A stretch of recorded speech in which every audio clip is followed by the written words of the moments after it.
Hey, in the immortal words of Judy Brown, happiness is a choice.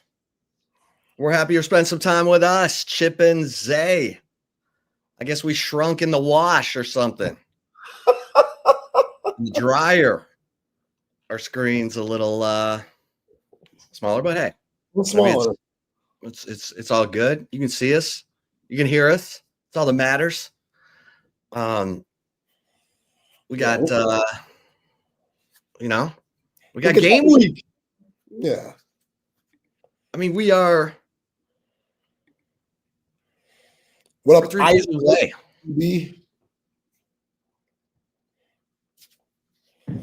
Yeah. Yeah, 3 days away. I mean, shout out to Quinn Ewers, Nathan Vasher. Hey, there we are. There we go. Appreciate you, BK. BK comes in, saves the day. There he is. BK. Man. Yo, CB dramatic, man. It wasn't that bad. It was different, though.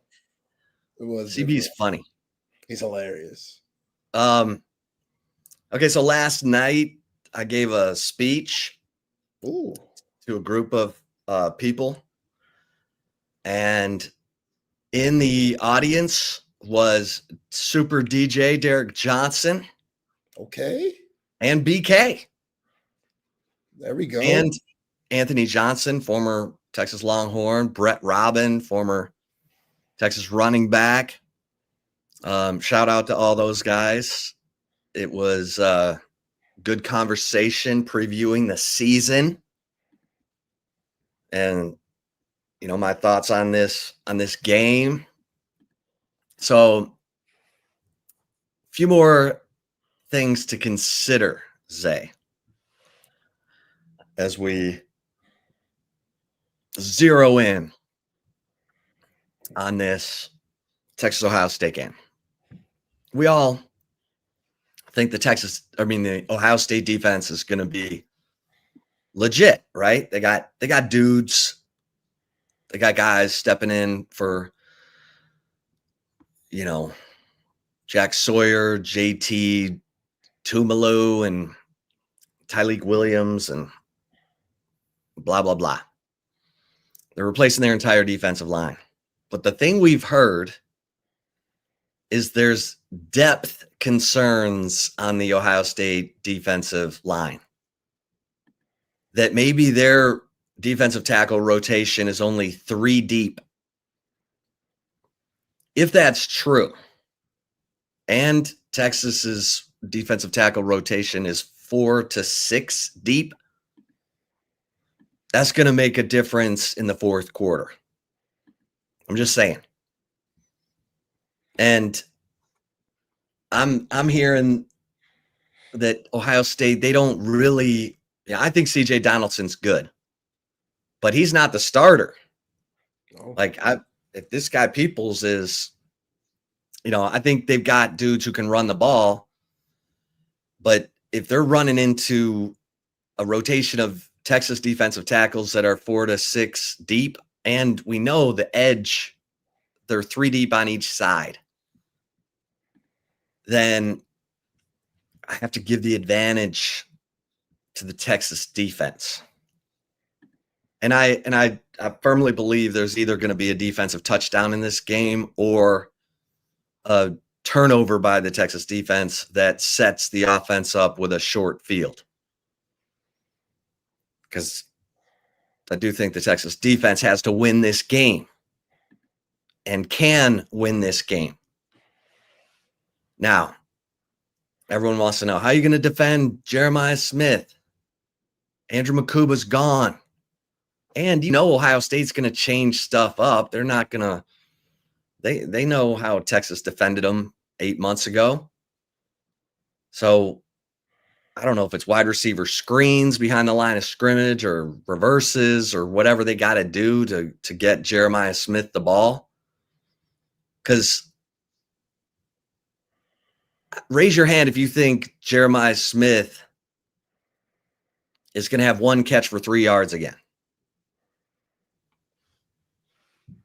Yeah, I don't see a bunch of hands going up. I feel like the folks at home, they got their hands in their pockets too, or at work, whoever's listening to the show.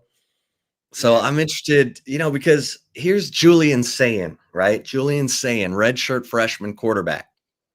You don't think he likes throwing to Jeremiah Smith? Is he going to force something? Or is he going to be wise enough, like Will Howard, a fifth-year senior, to say, okay, I see that safety over the top of him. I'm going over here to Carnell Tate. I'm going over here to Max Clare, Brandon Innes. Yeah. And he got caught up too. He was probably feeling the pressure in that game, Will Howard, which allowed David Benda to come through with that interception because that pass was intended for Jeremiah Smith. So when the quarterback knows when their top dog isn't getting touches, you kind of get antsy. You kind of feel like, man, I'm not doing something right. All of Ohio faithful, they're probably looking at me sideways because you ain't giving number 4 the ball. And yeah, I think Julian Sayin, even though he's a young guy, he's smart. And Brian Hartline's smart. Ryan Day's smart. Like, they're going to do a lot of quick stuff to where Colin Simmons, Ethan Burke, you got to negate that speed. You got to negate that rush. So getting the ball out of your hands quick, trying to establish a running game, whether it's Peoples or Donaldson, that's your best bet. Just very old school football for both sides. I think both sides really got to establish the run game. But if you're Ohio State's offense, that's Julian Sayin's best friend. And I think you're good with the short, intermediate stuff with your wide receiver core. And Max Clare, who could also have a big game. Like, he could take over the game himself. So they just got a lot of dudes, man. Like, I have a lot of respect for Carnell Tate. I think they named Brandon Innes a captain for a reason because he's like that. The dude's just not a good motivator, a good public speaker in the locker room. Like, the dude probably could play some ball and was waiting for Emeka Mbuka to leave. So now he could step into that role and thrive. So, yeah, Julian Sayin, he's got weapons, man, where life could be a lot easier for him. But this Texas defense, that's a hell of a first game to come into if you're a redshirt freshman like he is. Yeah. Yeah. I mean, I think this is an interesting question. Who's the better wide receiver on Saturday, Smith or Wingo? Depends on how the defense is playing. I mean, if Smith's getting safety help over the top the whole game, which he should, someone else has to beat you, not Jeremiah Smith. Notre Dame learned that the hard way. 3rd and 11. They're down 8. They decide to blitz and play man coverage on Smith, and 56 yards later, ball game. I'm not coming off double coverage on Jeremiah Smith. That dude's ridiculous. Look what he did in the college football playoff. I mean, his numbers in the playoff were ridiculous. He had 7 catches for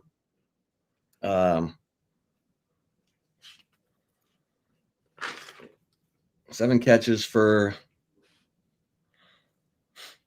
the whole playoff, 4 games. He only had 7 catches. No. That's I'm just telling you the first game against Tennessee. Oh, yeah. So 6 catches for 103 yards and 2 touchdowns against Tennessee. Against Oregon, 7 catches for 187 yards and 2 touchdowns. Against Texas, 1 catch for 3 yards. Against Notre Dame, 5 catches for 88 yards and a touchdown. Like, Jeremiah Smith has done it. I mean, if you're asking me who the better receiver is on Saturday, I'm going to say Jeremiah Smith. But if he's getting double covered and Ryan Wingo's in single coverage, then I'll tell you Wingo could have the better day. So it's an interesting question. And this is Ryan Wingo's first opportunity as the man. You got DeAndre Moore Jr., who's the leader of that room, but the most talented, freaky guy in that room is Ryan Wingo. 6'2". Chris Jackson says he runs 4'3". He's 217 pounds. That's illegal in 6 states. I mean, have that kind of size and speed. But that's a good question. I can see Ryan Wingo having the better game. Yeah, I mean, I could too. Just because of the way we saw Pete Kwiatkowski and how he played Jeremiah Smith last year. Are you going to live with what Brandon Ennis and Carnell Tate and Max Clare could possibly do to you? Because those guys, they need to be respected. Like, how much faith do you have in those matchups when Pete Kwiatkowski goes to his zone coverage or he gives you multiple looks out of that zone coverage? Like, who's going to be on the field? Are you going to have those lineups where it's Jelani McDonald playing your star and you got Derek Williams and Mookie Taft as your safeties? Because that might be the lineup.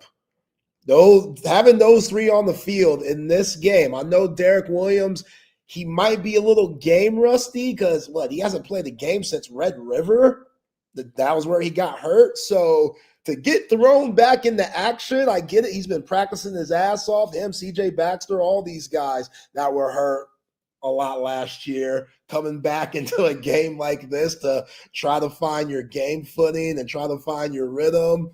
That's a lot, but I believe in this coaching staff. I believe in Derek Williams, and if he's good to be out there, throw him out there because you're going to need that size against a player like Jeremiah Smith.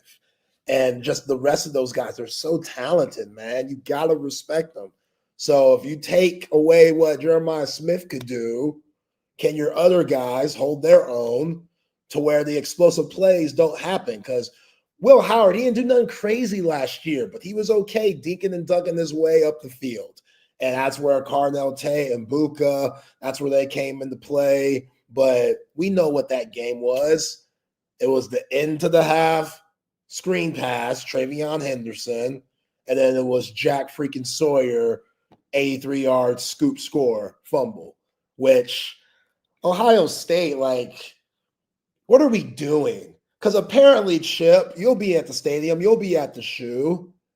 They'll be serving scoop and score nachos for a salute to the unforgettable 83-yard fumble return touchdown in the Cotton Bowl against Texas, according to Ohio State's X Twitter page. So they know how big of a play that was. That might have been the play of the year, low key, for Ohio State. Like, that was because they're still celebrating it. If I'm Sark, I'm letting the guys know about that today. Like, yo, look how they feel about y'all. Like, they still trying to put salt on that wound. That's still there. Mookie Taft can't tell me that wound ain't fresh. Travion Wisner, all those guys, DJ Campbell, all those guys that got a lot of reps in that Cotton Bowl game where they were sent home by the Ohio State Buckeyes. I had to say the because also, Chip, you'll see this in the stands, over 100,000 folks for Ohio State in their seat when they get to it on Saturday, 11 a.m. kickoff. They will see the towel in Ohio State red. It doesn't say Ohio State. It just says the on it. Yo, have they been listening to Chip and Zay? Have they been listening to the shows like, yo, I heard Texas fans and guys really hate when we say the in front of the Ohio State. Well, let's rub it in a little bit more because towels with just the on it and Ohio State colors, that's petty. Before, Chip, I'm on your side now. Before, I thought you were bugging. I thought you were tripping on the stuff. I thought it was just straight up you being a Michigan native hating. But now, okay, it's starting to fit a little bit. I'm starting to hear what you're saying. It's like the guy with the little package driving a giant truck. What? Like, you should be satisfied that Ohio State University. Why do you feel like you need to put the in front of it? Are you that insecure? Yeah. You driving around in a big truck because you got nothing between your, boxer shorts? I mean, I'm they're just saying. something. They did win a natty last year. You gotta, they something. Yeah. And Texas fans are like, we were good enough to win that natty, Yeah, except for you're two right. calls in that game. Two Anyway, calls. that's pathetic, is what that is. The red towel with it just says the. That's pathetic. Hey, we know how to spell the. They're We know how to proud. spell it. Look at their promotion video for it.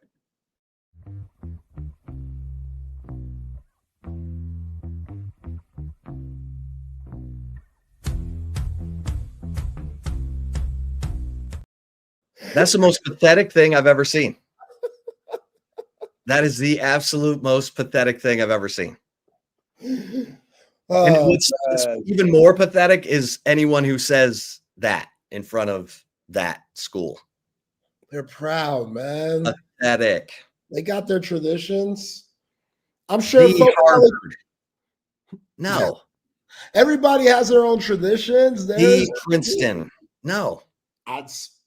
Nothing makes sense except for the Ohio State University. That is the most insecure thing I've ever seen. You know what? Texas is going to win the game for sure now. Wow. A straight spite and pettiness, huh? That pathetic towel move. I'm so glad you showed me that, Zay. Oh, yeah. Once I saw it, you're the first person I thought about, homie. That is Brown. Love so this. pathetic. Oh, my God. Hey, yo, bring one home because 100,000, they'll be at the stadium. Bring one home. If you got one, bring one back to the ATX, man. Yeah. Can't wait to put that up in the office. All right, here's another good question from Jay Longhorn. Speaking of the run game, how many yards do you think Texas would need to win this game? Well, Ohio State won the game with 81 rushing yards. And they averaged 3.4 yards per carry. I would say needing to average like 3.4 yards per carry. Now, Howard got sacked twice, so you take 19 yards out of that total, and they really ran for 100. I would take 100 yards rushing in this game. I would take 100 yards rushing in this game. Yeah. I think Arch Manning's going to run for 30 yards.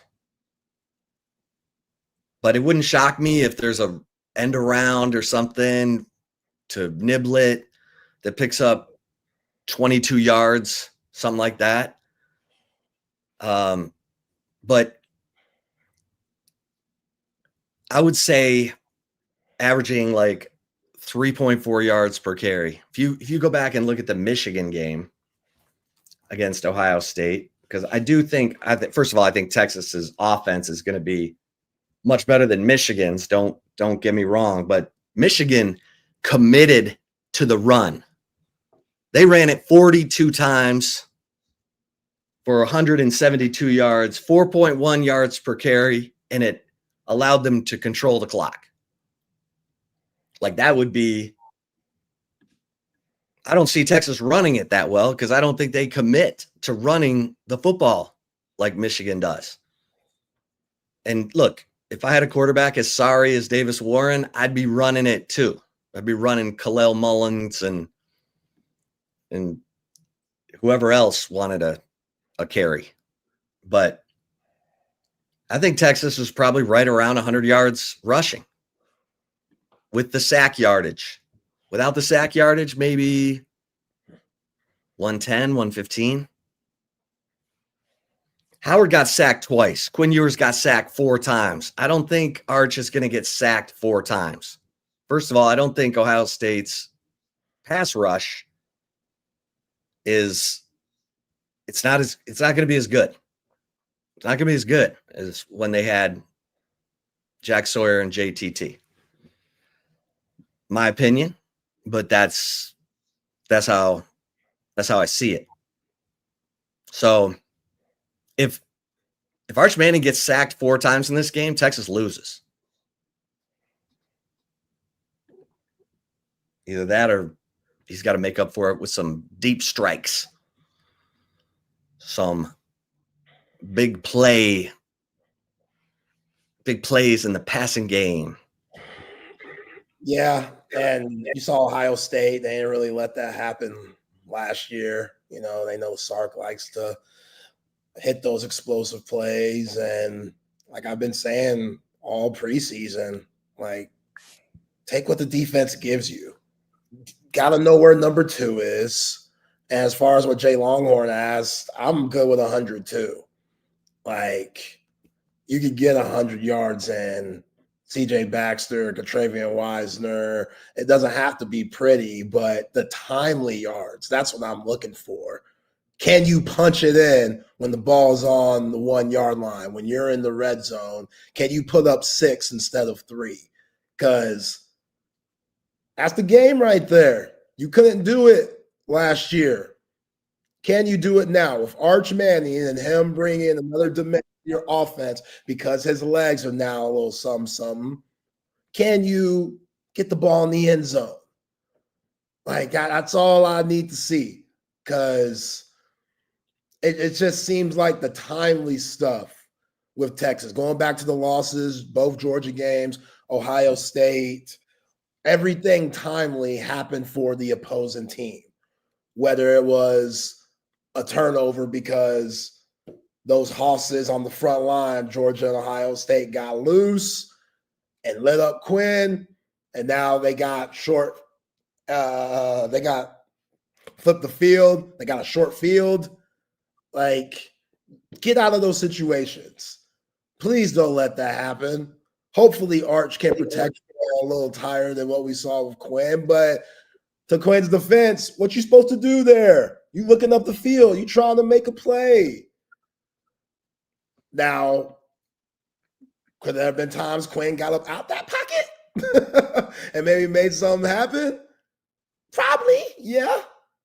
But Arch is capable of that. Does he, in the limited amount of reps and the lack of experience that he has, does he have the IQ and just the improbability to do those things? That's what I'm worried about with Arch. Like, how slow has the game gotten for you now that you're here? How much of things slowed down? How quickly is he processing? Right, exactly. To where it's just, because you don't want those overthinkers. Like, it just has to come. You just gotta, and he talked about it. I'm glad he talked about just, hey, you gotta trust the training. You gotta trust the preparation, all the work that you put in for these moments. Because there ain't no script. Even though the conspiracy theorists out there think there's a script for college football and the NFL and anything else sports related, there ain't no script. So you got to be ready to move on the fly. And who knows? We don't have much confidence in this front line, defensive line for Ohio State because of all the guys that they lost last year, all those NFL players, national championship team. When you lose guys like that, what are you expecting from the next crew up the next season? But why not? Why can't they be good? Especially going up against this Texas offensive line that's a little slim and that your star left tackle isn't coming in 100%. So I got to establish a running game. It's always going to come back to that with this game with me. But if you're not able to do that, can Arch Manning have enough pocket presence, have enough game presence to where he can just say, F the playbook, stuff ain't working, stuff's going crazy. I got to make plays myself, whether that's pushing the ball down the field with my arm or my legs. Because sometimes you just got to do that. Ask Vince Young. You know what I'm saying? Things are going way left. You can't establish nothing. Everybody feels like, oh, man, this might be one of them games. And then VY just pulls the rabbit out the hat. Magician type stuff. Colt did that. Does Arch have that in him? Is he about that life to where things ain't going right? You could just say, you know what? I ball. I'm that dude, man. Who? What? Caleb Downs? What? Who? Sonny Styles? Huh? Who is that? Nah, I'm the man. I'm the hype. I'm the hype that everybody's been talking about. You see my last name? You know what I'm saying? They asked Ryan Day. You see that? I told you that yesterday. They asked Ryan Day, yo, Matt Patricia watching Eli and Peyton film. They got folks asking crazy stuff like that because Arch Manning could be that. You serious, man?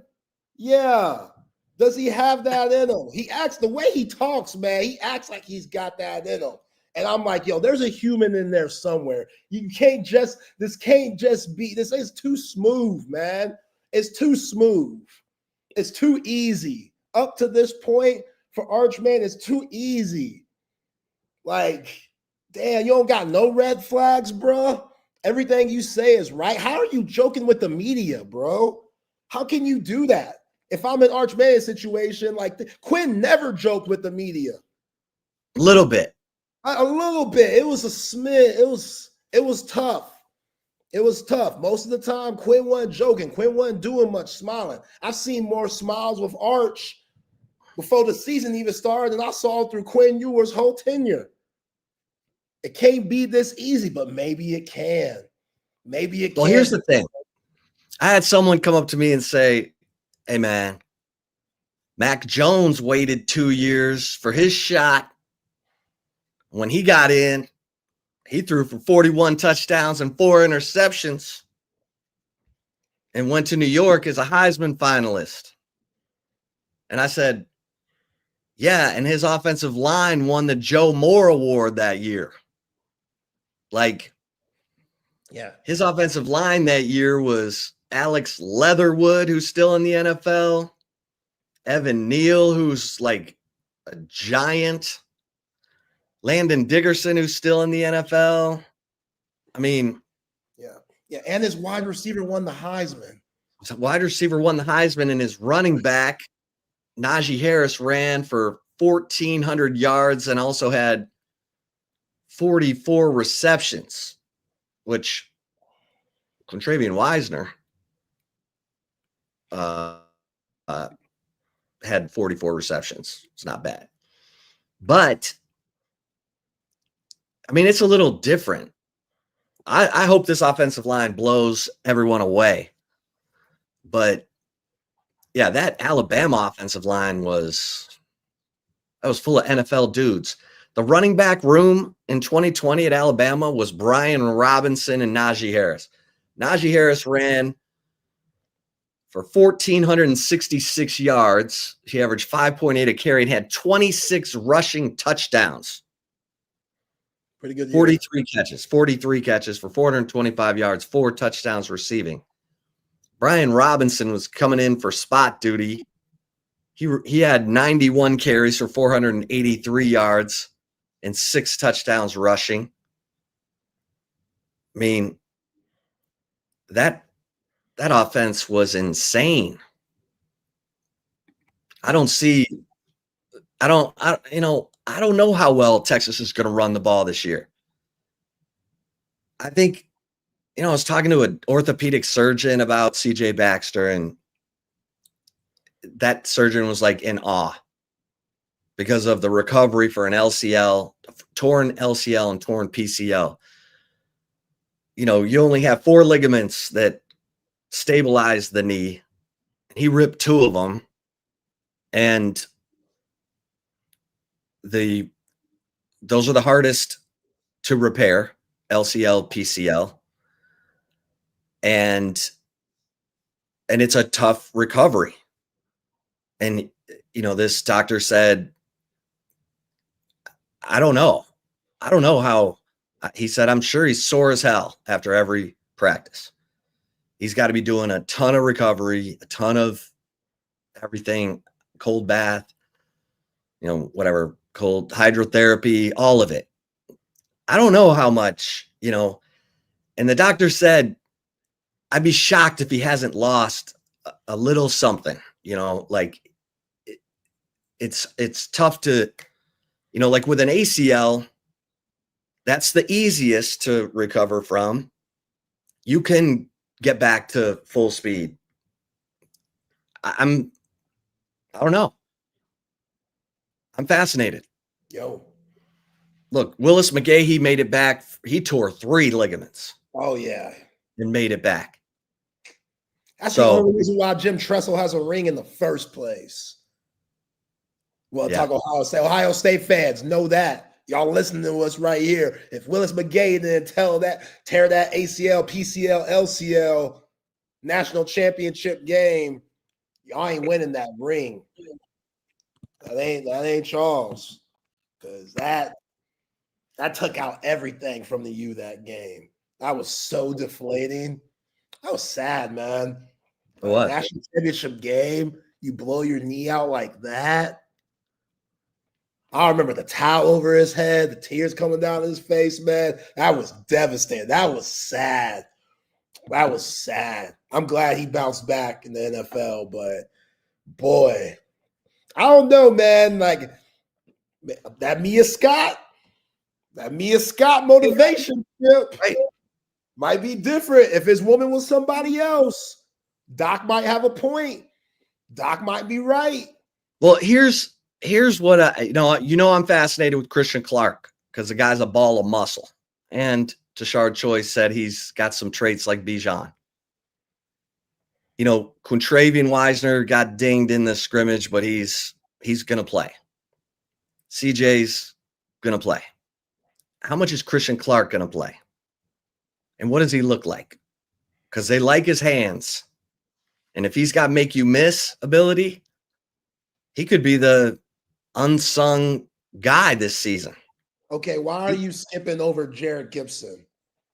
Because I don't think they think that Jarek Gibson has the hands.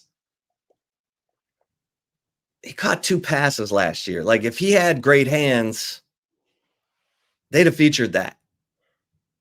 And I don't think they think he has great hands. I was told James Simon is Jarek Gibson with better hands. That tells me they don't think Jarek Gibson has great hands. Now, he could be on the jugs machine, 200 balls a day. He may have the best hands on the team by now.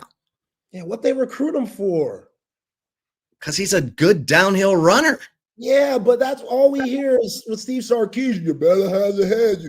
You ain't playing running back for Steve Sarkisian if you don't have the hands. Then we come to find out the dude got butterfingers? That can't be right. That can't be right, man. Listen, I'm not buying that. Come on. Listen, the bar is high. The bar is high. You got to have good hands. You got to have plus hands. You can't just have good hands. You got to have plus hands. Jaden Blue, plus hands. Bijan, amazing hands. Roshan, great hands. Jonathan Brooks, good hands. Quintravian Wisner, 44 catches, baby. Like, that stuff's important. Najee Harris, 43 catches. There are receivers that don't get that much. Hell, Quintravian Wisner was the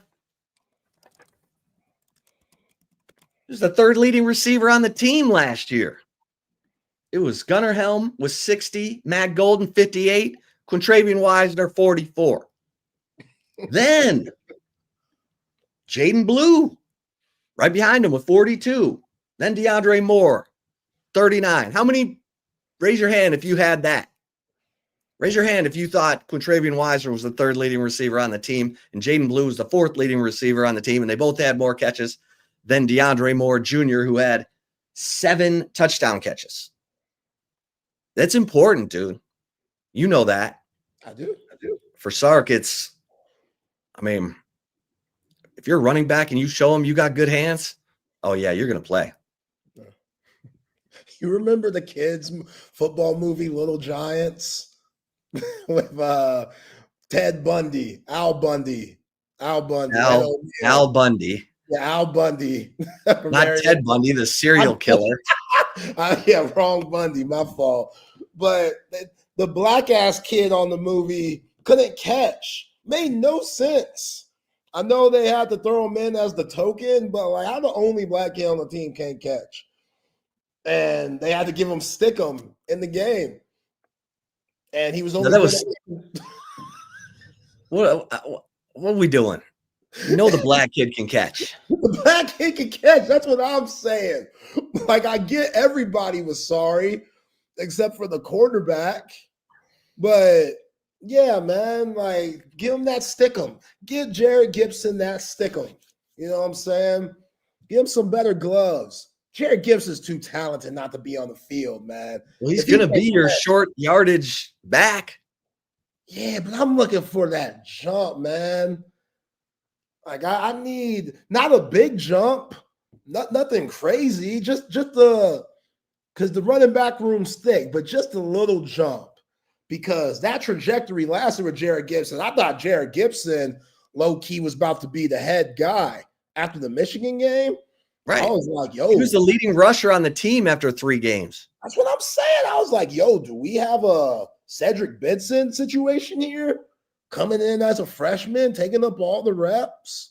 He had the only rushing touchdown against Michigan. That's what I'm saying. Like, so I still believe in him. But, yeah, you can't be just one-dimensional. You got to be versatile. So, let me say this to the guy who's like, hey, Mac Jones waited 2 years, and then he got into Sark's offense and 41 touchdowns, 4 interceptions. I'm not saying it can't happen. I'm just saying that Alabama 2020 squad was lethal. And on the offensive line, they had 2 fifth-year seniors.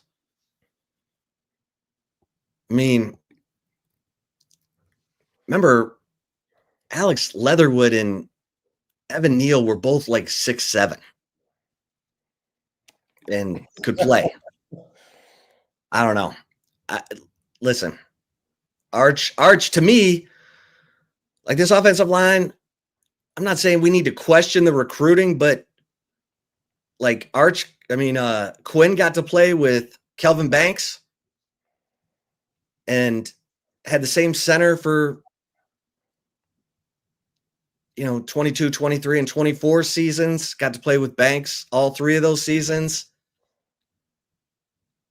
And Arch Manning's playing with, what you hope is a really good offensive line that steps up in their opportunity. But the depth is a concern. Like the recruiting it's got to pick up.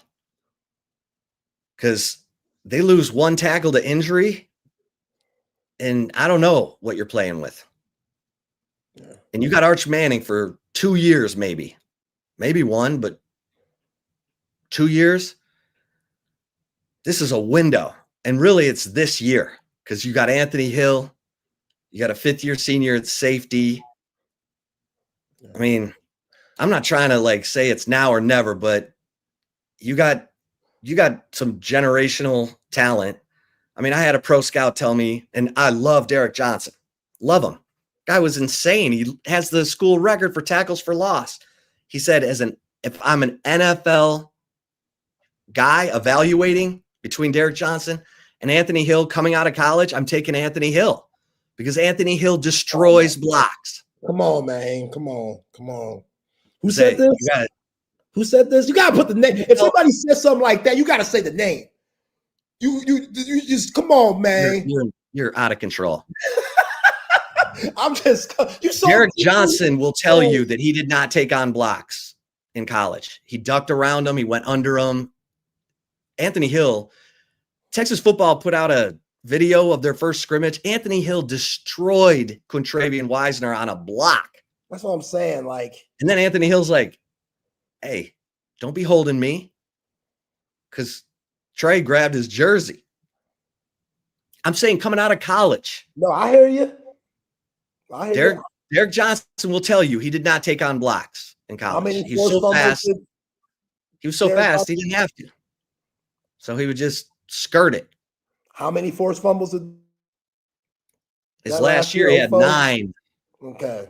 Right. He's also, I mean, Derek Johnson's one of the fastest players at 6'4", 230. I mean, he ran 4.4. And once you get to that level, Derek Johnson, he was so far ahead of the game his senior year that he would run, catch up to guys, grab them with his left hand, secure the jersey, and then punch with the right. You know, let's see if Anthony Hill makes that jump in year 3. That was there.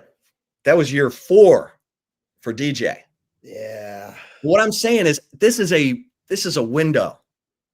When you got a guy like Anthony Hill, you got to win. When you got Colin Simmons, Ethan Burke, you got to win. Next year, you don't have Anthony Hill. You don't have Ethan Burke.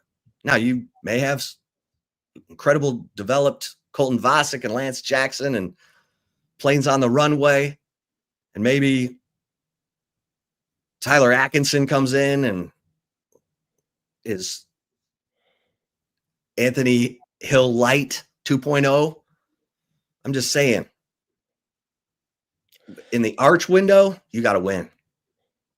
For sure. And we know the schedule, 9-game schedule next year, all the teams that you could possibly play.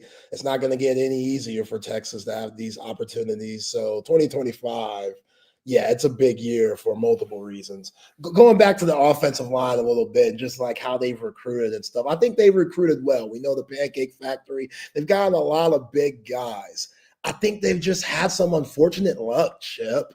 Like having Kelvin Banks go down late in the season when he did, all that wear and tear, those leg, ankle injuries for physical specimens that big. It's just so hard to recover. And Cam Williams too, because he was not the same guy. Exactly. And Sark, I'll continue to say this, I did not like Sark's decision. With what we saw with Cam Williams and his lack of production in that Cotton Bowl game against Ohio State last go-around, you should go with Trevor Gooseby in that situation. I know Sark is loyal to his guys. In a way, I marvel at because there's a certain amount of trust as a player that you want to give your coach and vice versa. But also, you got to have your best 11 out there more often than not. And to say that Cam Williams was better than Trevor Gooseby that day, we'll never know. But with what Trevor Gooseby showed us in games prior, big games nonetheless, he deserved that opportunity. So a lot of bad luck. And then now Andre Kojo, he goes out this year, and it's already like, golly, here we go again, man. Like, really? In a position that couldn't be more important. Like after quarterback, like that tackle, that's next up. Those guys go number 1 in the draft too. Those guys are making big time, life-changing money too in the National Football League. So Gooseby just got projected as a first-round pick in the 2026 NFL draft by CBS's NFL analyst. Exactly, man. So they've had some bad luck with injuries at that spot.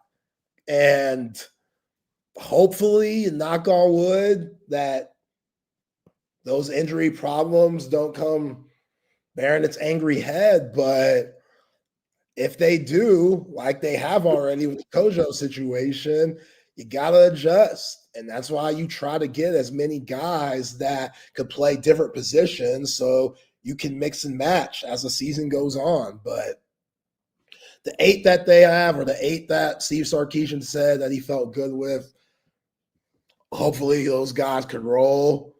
Hopefully they could come up with a good enough game plan to where even if you're facing top rushers, top defensive fronts, you can still make some moves. Like, the whole zone run against Georgia and Ohio State. I hope they've changed that a little bit to where we see more gap scheme stuff or just the ability to mix it up. I agree. They don't know what you're doing. The way you blow up the outside zone is just by crashing the line. Just you got to get penetration to disrupt the flow of the running back, and Georgia did it all night.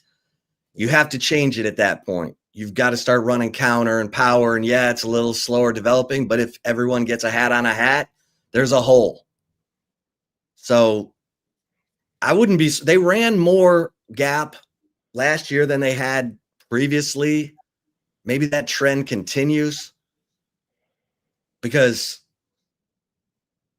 right now Texas has the reputation of can't run against elite defenses.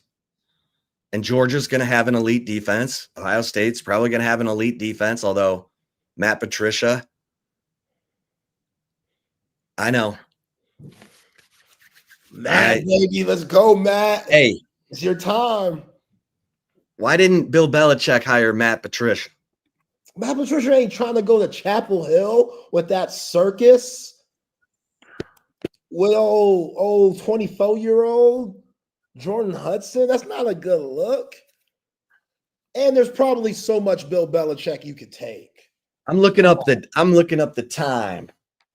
I'm looking up the dates. I want to see when Belichick hired his defensive coordinator and when. Oh, hello, that's his son. So Belichick hires his son. Steve? What's his name? Steve Belichick. You still got the mullet? Oh, God. It's a wild He one. hired him, and of course the rumor is he wants to hand off the job to his son. Beautiful. Okay, he hired him. Story. Oh, and of course his son is the highest paid assistant at North Carolina. Yeah. You got to take care of Bill's grandkids. What you talking about? So yeah, he announced that staff March 3rd. Matt Patricia. Like, what was Matt Patricia doing the last 2 years? Grinding. He was probably. He got hired. Okay. He got hired in February.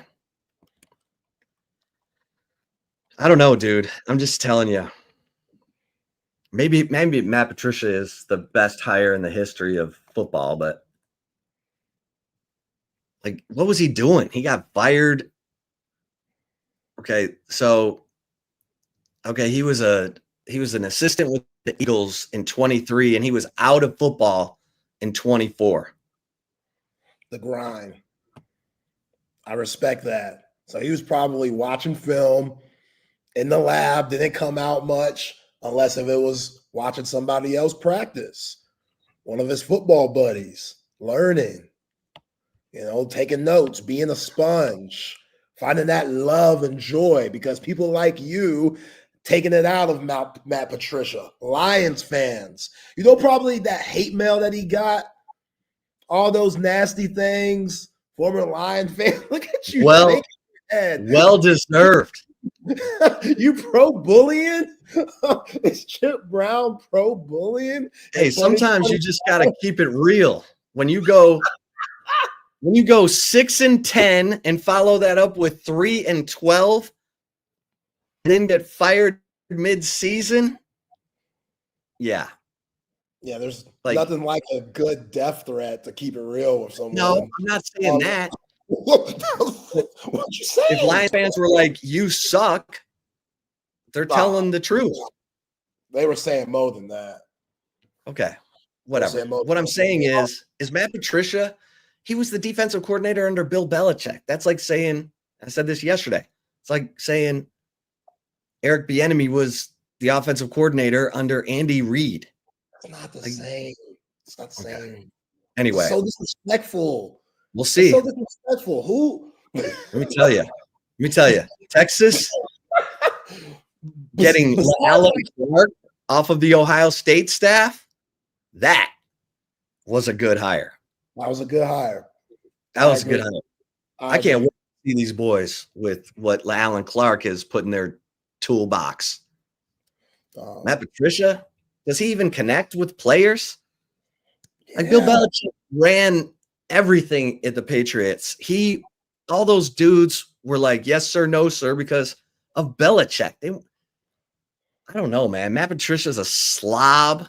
He lost weight. He's not you can't say slob. See, I'm letting you drag him through the mud. I gotta stick up for Matt here. You can't say slob no more. He might be on that Zempic, but you can't say slob. I just saw him recently. Matt Patricia down at least 90 pounds. At least. Let me see some images.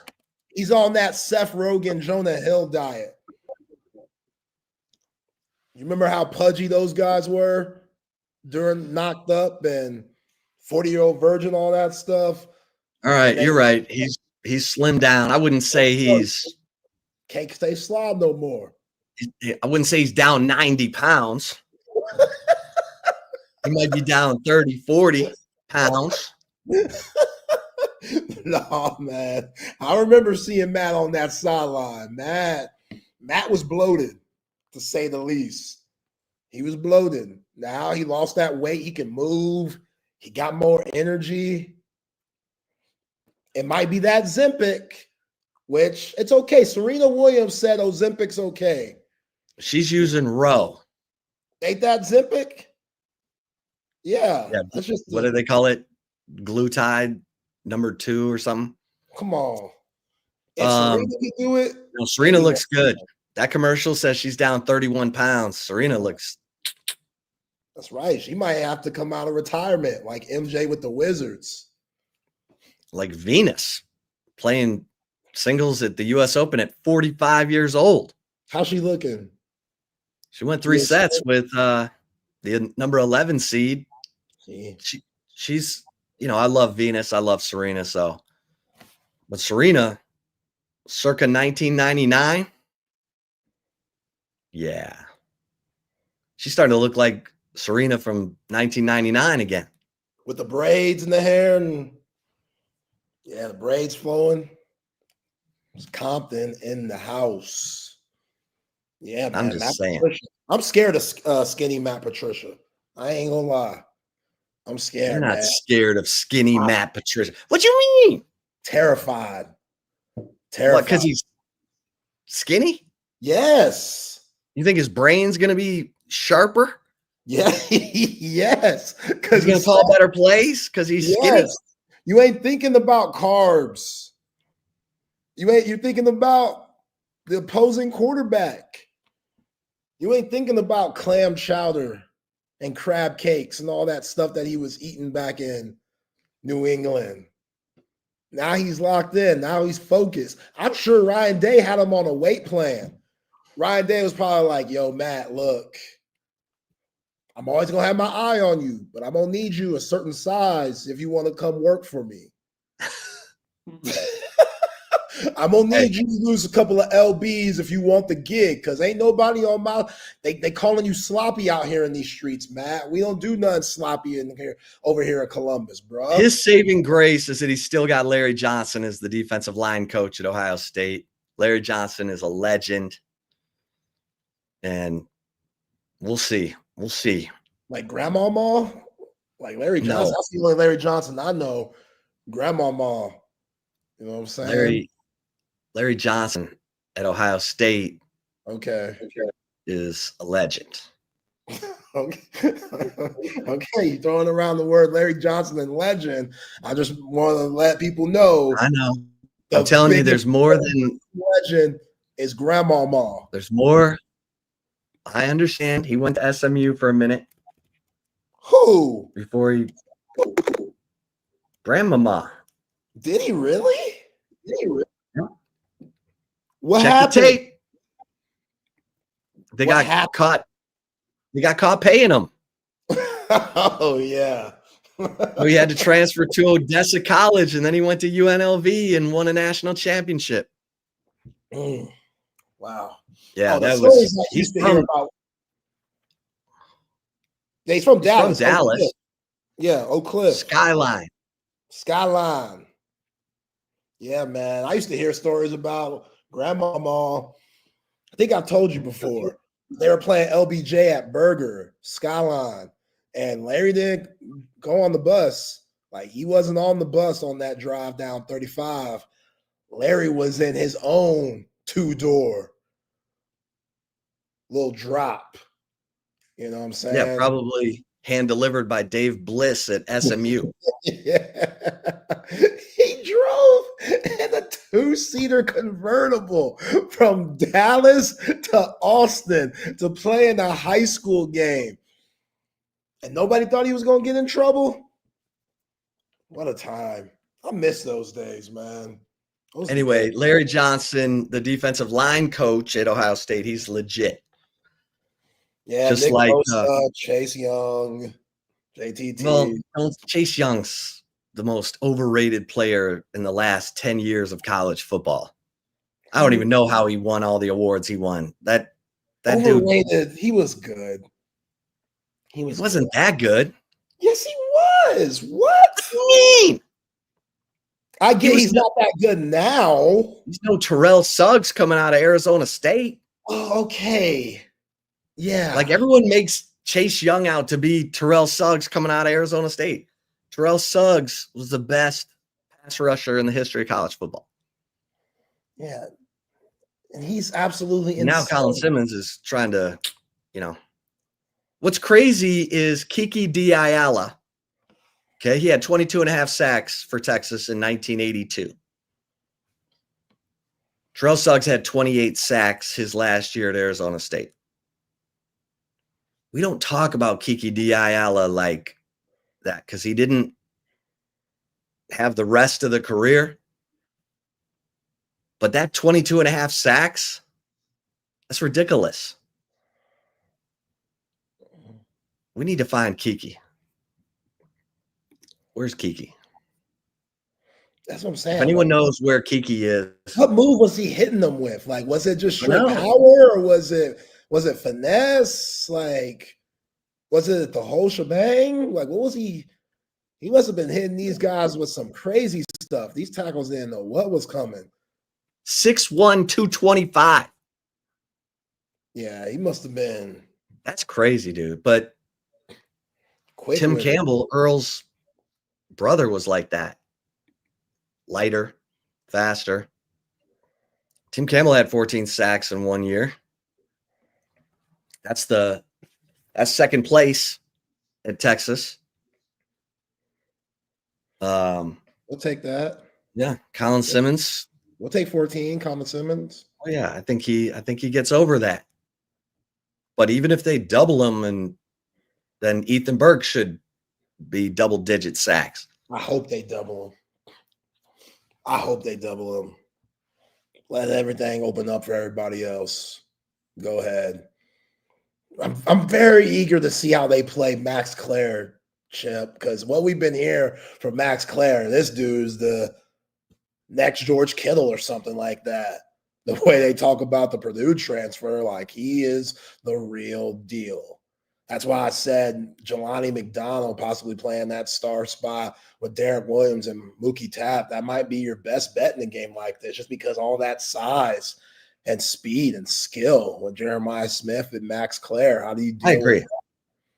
with that? I mean, Max Clare's, I told you, he's a Gunnar Helm clone. So let Jelani McDonald get physical with him. See what he's all about. Yeah. See what you're made of. You were talking about how you were getting double teamed all the time at Purdue and still making the big plays. How about we just single cover you with Jelani McDonald and see how that goes? This could be a Jelani McDonald game, man. It should be. This could be it. Like, you took that number 4 from Makuba for a reason. They asked you, why'd you take that number? You say, I'm 4. Like, it just fits. Like, Steve Sarkisian says you're one of the best tacklers on the team. We saw what he did a little bit last year. He's a physical, just big human being at that safety spot. that's versatile enough to play that star nickel position. But what's his coverage like? How's that gonna look? I mean, he's an amazing cover guy. He played corner at Waco Connolly, and he's legit. He's got hips, he's got feet, he's got speed. Like, I've been waiting for this. And you're right. This should be a Jelani McDonald game. He should be introducing himself to the country Saturday. Yeah. And folks should be saying, damn, I thought Makuba left. Right. I thought who the hell's for? I thought Makuba left. Like, no. That's a different dude playing for. That's Jelani McDonald. Welcome to the world, Jelani McDonald. Yeah. And then Mookie Taft, man. Like, this could be a Michael Taft game too, just by IQ. Like, you want those experienced guys. You got to ride them in this game. Right, you want your best 5 on the field. Yeah, because I love Grayson Littleton. It's a beautiful story. It's a great story, but is the freshman ready to play the best wide receivers in the nation? He's going to play some. Game ever? Yeah, they're going to give him some bump. But you better be real strategic about when to put him out there. And I hope he's as ready as we've been hearing. I think he's going to be, but still. You remember Stingley as a freshman at LSU? That's what I said. That's Grayson Littleton. Okay, all right. See. No, I mean, from a no fear standpoint. Right. Like, preparation, nothing. He's not going to be like, he's going to know exactly where he is. He's going to disguise what he's supposed to disguise. He's going to do exactly what he's supposed to do. But I remember saying not too long ago, we saw Derek Stingley in that 2019 season with LSU, and him being a freshman, he was the best cornerback in the nation. It wasn't even close. And now he's getting paid like one of the best cornerbacks in the world. So why not Grayson Littleton? Like, I talk about these freshman receivers getting thrown into the fire, Dalen McCutcheon, Kalik Lockett. I don't know about Michael Terry or Jamie French, but you've been hearing a lot of things about Kalik Lockett and Dede McCutcheon. Why not them? Why can't they be ready for this moment? If Jeremiah Smith was last year, like, why can't one of these freshmen step up and say, yo, screw how young I am, screw this being my first game. I'm here. I've been waiting for this moment my whole life. I'm gonna make the most of it, and y'all gonna know my name after this, for real. Remember Jalen Noel with Iowa State as a freshman scoring a big play touchdown against Texas? Everyone's like, "Who's that?" Mm-hmm. Now he's H-Town off in the league. Yeah. I mean, this is the kind of game where you can announce yourself. I'm sure Julian Sayin is like, oh yeah, this is my time. Arch is like, yeah, this is my time. And some of these other, Jelani McDonald, yeah, this is my time. Ethan Burke's like, I got benched for Trey Moore. He didn't do bleep for the first 6 games. Why? Now, hey, Big Ocho's going to be on Max Clare some. Uh-oh. Let's see how that coverage looks. We'll see how that looks. Big Ocho, you got to show the league you can do it all. Yeah, what's wrong with you, man? Everybody's was, hey, it's my time. And then you get to Ethan Burke, and we got to bring up the whole Trey Moore stuff. And he got 321 snaps. Trey Moore got 674 snaps. Ethan Burke's fresh. Ethan Burke's fresh, man. Not much wear and tear on Ethan Burke. Ethan Burke's going to have a sack Saturday. I'll take that. I guarantee that. I'll take the over. There are some interesting, like we had, who's going to have the better game, Max Clare or Jack Endries? Remember, Clare was rated the number 1 tight end in the portal, and Endries was number 2. Oh, yeah. If I'm Jeff Banks, I'm letting him know that all week.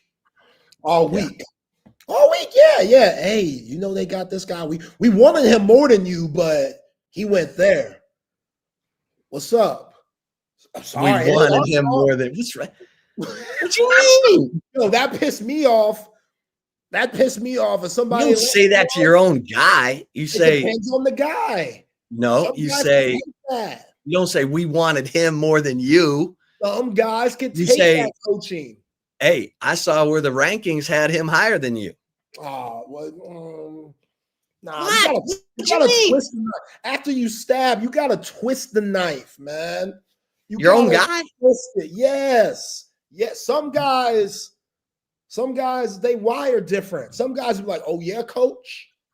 Really? Y'all want him more than me? You want him mad at Banks? Yes. Because every time Jack injuries, right up the seam, 21-yard touchdown. Comes back to the bench, points right at Jeff Banks. F you, coach. That's for you. You don't need that energy. You do need that energy. Jeff Banks going to be fired up. I don't need players fighting coaches over here. No one said anything about a squabble. No one said anything about it getting physical. It was just, you said, F you, coach. Yeah, you said F you. That's F fighting you. Words. No. That's from a sense. It's like a thank you, but they dap each other up. It just gets intense. Some guys can take it. I think Jack Injuries has the mental toughness where he can take that type of coaching. It does sound harsh. To the average brain, it sounds harsh. But some guys, they love that stuff. They don't know they love it, but then they realize years later, Jack Injuries will be like, man, Jeff Banks was talking crazy to me before Ohio State. That changed my life. I'll never forget that. That made me a better player. That petty energy. Oh my God. I'd be exhausted with you as my coach. Oh, I'd be like, I'm out here slaving over a hot gridiron. Right. Giving everything I got, and you're out here saying you wanted that MF or more than me. And then I take you to cover 3. Pay for the shot out special for you. Okay. Put my arm around you. Now we're getting somewhere. See, that's coaching, right? That's coaching. Right. You didn't tell me about the steak dinner after. But hey, there's more to that. There's more to that. Get you that shot out special. We good. Chop it up. Ask you about your mother. Give your girlfriend advice. You know what I'm saying? I thought you said give you a girlfriend, like. Nah, just advice. Just a little game. How's your love life, son? Yeah. These hoes ain't loyal. Be careful. Be careful. The ATX, man.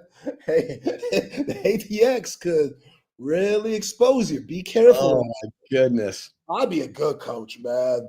Sark, hire me, Sark. I got you. All right, let me ask you this. Quinn Ewers was 23 of 39, 59% for 283 yards, 2 touchdowns, 1 interception. Sacked 4 times. Does Arch Manning outperform that? Yeah. Yeah. I don't think he gets sacked as much. Would you? I think he'll have a turnover. I don't think he'll have 2. Yeah, I don't think he'll have 2 like Quinn, though.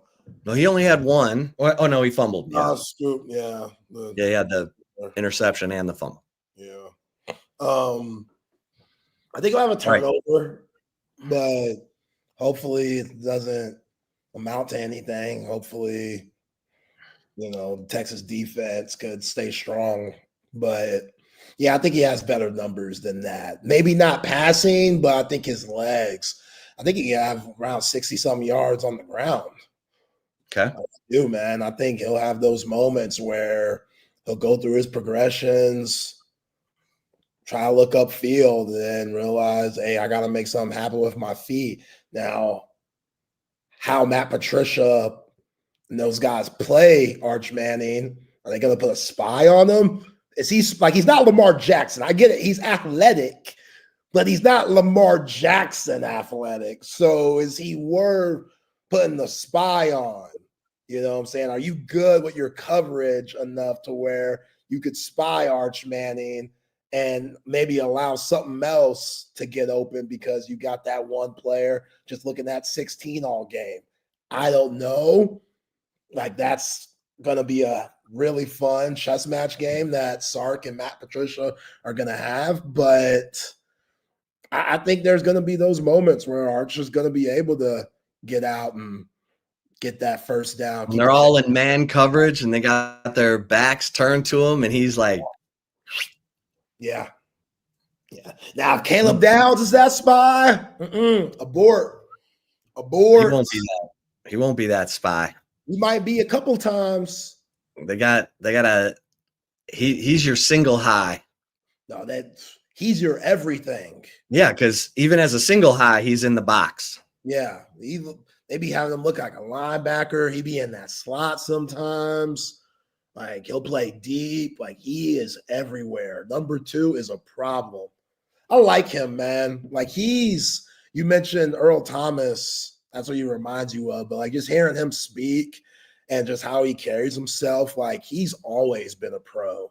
Going back to his freshman year at Alabama, like, he has a really good aura about him to where he knows he's good as hell, but he's not above nobody. And even though he doesn't come off as cocky or anything like that, you could tell he has a quiet confidence about him, which is just only going to translate to the NFL, where I think he's going to be a perennial Pro Bowler at the next level. So I respect the hell out of Caleb Downs, man. The dude could absolutely ball. And again, we've been saying all week, and we'll continue to say until led up to the game, if you don't know where 2's at, you in for a long night, buddy. You got to find that man. Lance sort of insinuated that Caleb Downs was the one who sort of drove Saban out of the game, because Caleb came to him and said, hey, what are we doing with my NIL for next season? Yeah. Because Ohio State was already knocking on the door with a big old bag. And Saban was like, you know what? I'm out. Hey, I'll do it to you. And what a good investment by Ohio State. Right? Great investment. Not too many safeties come around like Caleb Downs, man. Like, this is once in a lifetime. He's going to be just like the Darwin Jameses, just like the Buda Bakers. Like, he's going to be Mika Fitzpatrick. He's going to be like all those dudes. Earl. So, yeah. Earl, yeah. They're kind of built the same. Yeah, I see it. The speed and just the instincts, man. I'll never forget Lyle Senline saying when he was with the Arizona Cardinals, we used to do everything to send that guy to the left and then throw to the right, and he'd still get over and make the play. So, yeah, that's Caleb Downs. Yeah, I don't know how those teams prepare for those Legion of Boom Seattle squads back in the day. You got like Richard Sherman and Cam Chancellor and 6'3" corner. Yeah, what are you doing? Like, Cam Chancellor was a maniac. He was the hardest hitter. Yeah. Like, right before the rules started to really, really change, that's when Cam Chancellor got out the league. Like, he got out just in time, because this era, he wouldn't have lasted. He put the boom in Legion of Boom. For sure. Cam Chancellor did. Yeah. And, that's what also I'm looking at, Chip. Like, who's going to make that stupid mistake?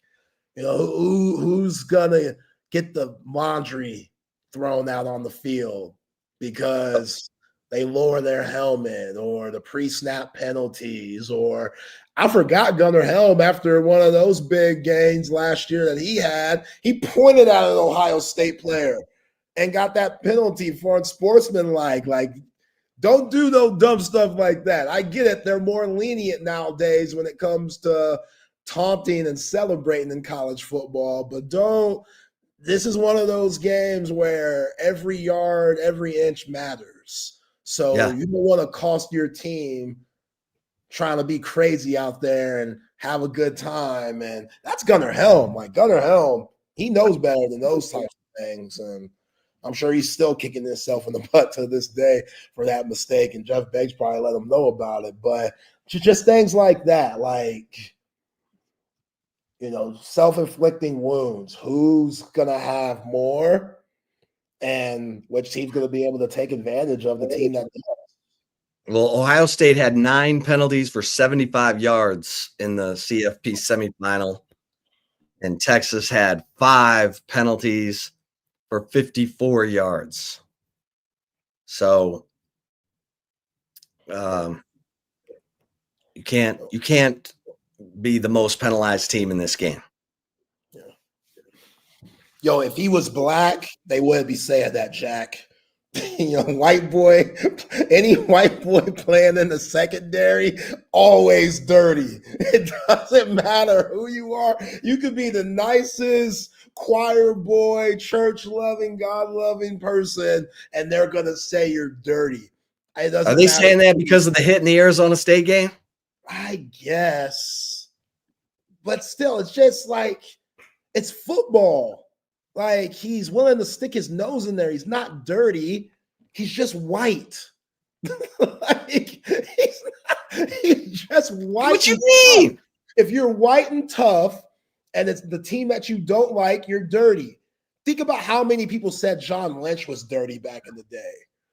John Lynch was just tough as hell. He wasn't dirty. Now I'm sure. Chuck Cecil. Yeah, Chuck Cecil was white, and he was dirty. Yeah, he was dirty. But he was a headhunter. Has anyone checked on Chuck Cecil? Is he still got all of his faculties? That dude used the crown of his helmet for every tackle. Dude, he was insane playing for the Packers. He was that way at Arizona. Chuck Cecil. Chuck Cecil. Crown of his helmet, Cecil. I feel him. Man. Different time. Different time. Different time. Yeah, Bill Romanowski. Super dirty. All right, did you watch any more of the Cowboys Netflix? Nah. Didn't watch none of it. I'm sorry. This is a bad time. Romanowski, did you get to the part with Romanowski? Yeah, talk about Charles Haley? Yes, I'm there. That's where I'm at. Yeah. Charles Haley was cray-cray. A nut. Yeah. Did you get to the part where he's in the team position room and he's in the back of the room whacking himself? Whacking what? His meat. No, I did not get to that. He's like, hey, Romanowski. He's back there. Stop, man. Stop. Dude, Haley was a nutball. What was the point of that?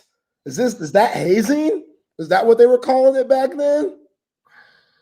If you can look at this, you'll be a hell of a football player, Bill. I don't know how Haley didn't go to jail. Yeah. He punched a trainer. He took a whiz on one of the 49ers executives' desk. Talented. The rules are different when you're talented. Hey, but you got to have that guy. Yeah. With the screw loose. Charles Haley is a big part of the reason they won that Super Bowl in 95. Make no mistake. No mistake. Who was that guy on the 05 Texas team? Who was the screw loose guy? Robert Killebrew. Right? Is that right. Were you asking me because you were thinking that too? I was just trying to figure it out. I was trying to see if you had someone different. Robert Killebrew. He was on the 05 team, right? Killebrew? Or was he on the 09 team? I'm trying to think.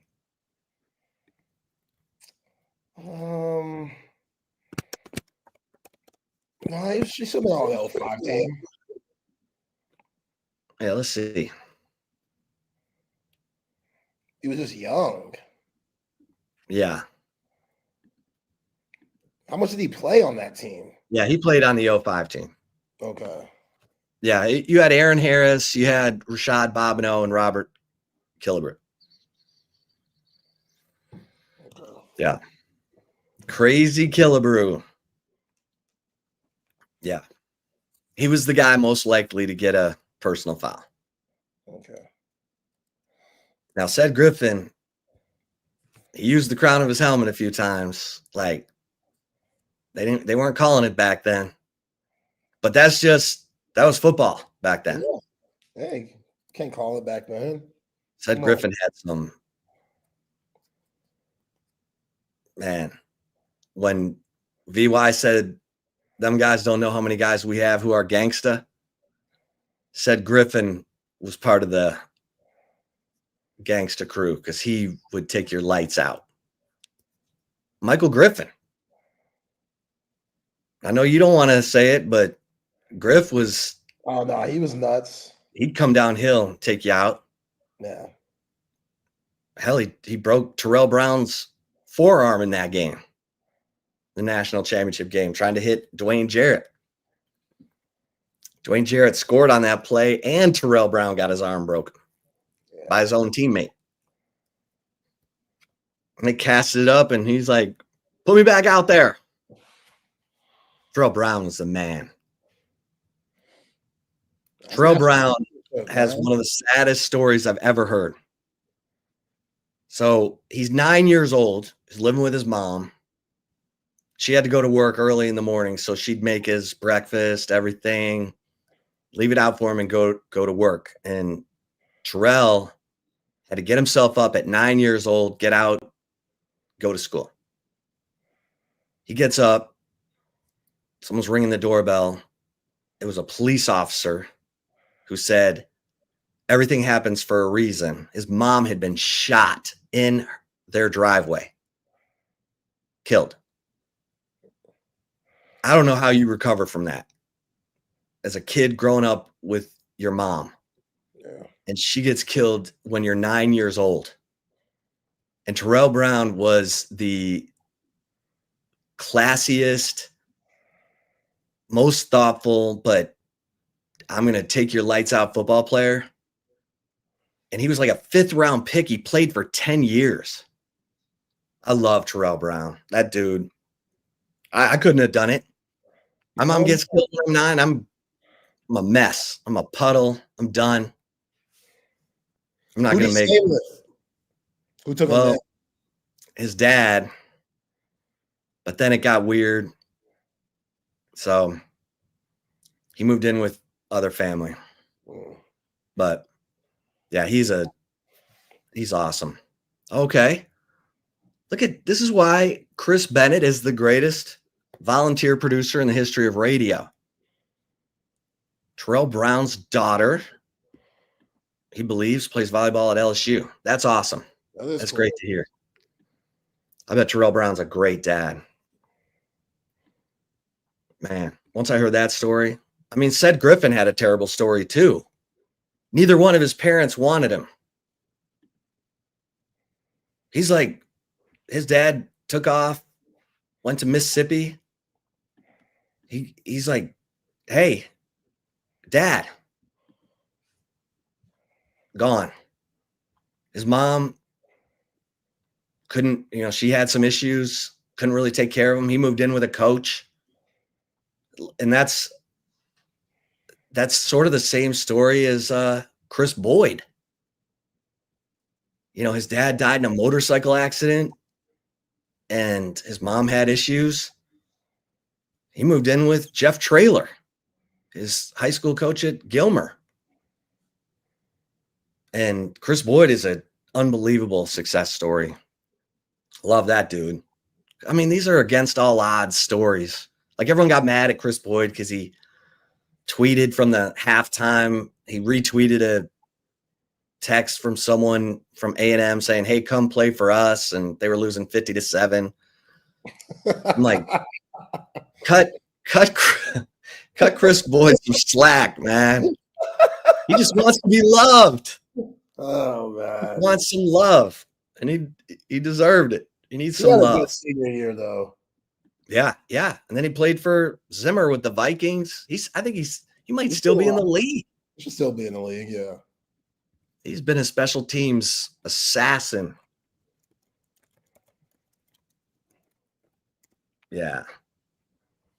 Chris Boyd, man. That dude. So he was with the Texans last year. Now I don't know if he made the Jets roster, but he's on injured reserve. Okay. He'll get paid. He'll get paid something. Yeah. So order cheese. All right, have we talked about the Texas players who made the 53 and those who didn't? We have not. You see Sam Ehlinger got let go? What? By the Broncos? No, I missed that. Damn, Devin Duvernay got cut? Those injuries. Devin Duvernay, man. He got hurt a lot. I was expecting big things from him with Baltimore, and he just couldn't stay healthy. Yeah, he had a good run there in Baltimore.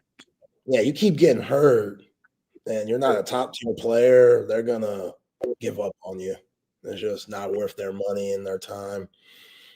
So hopefully Devin Duvernay could get back healthy and have somebody else give him an opportunity because he's a really good player, man, especially as a special teams return guy too.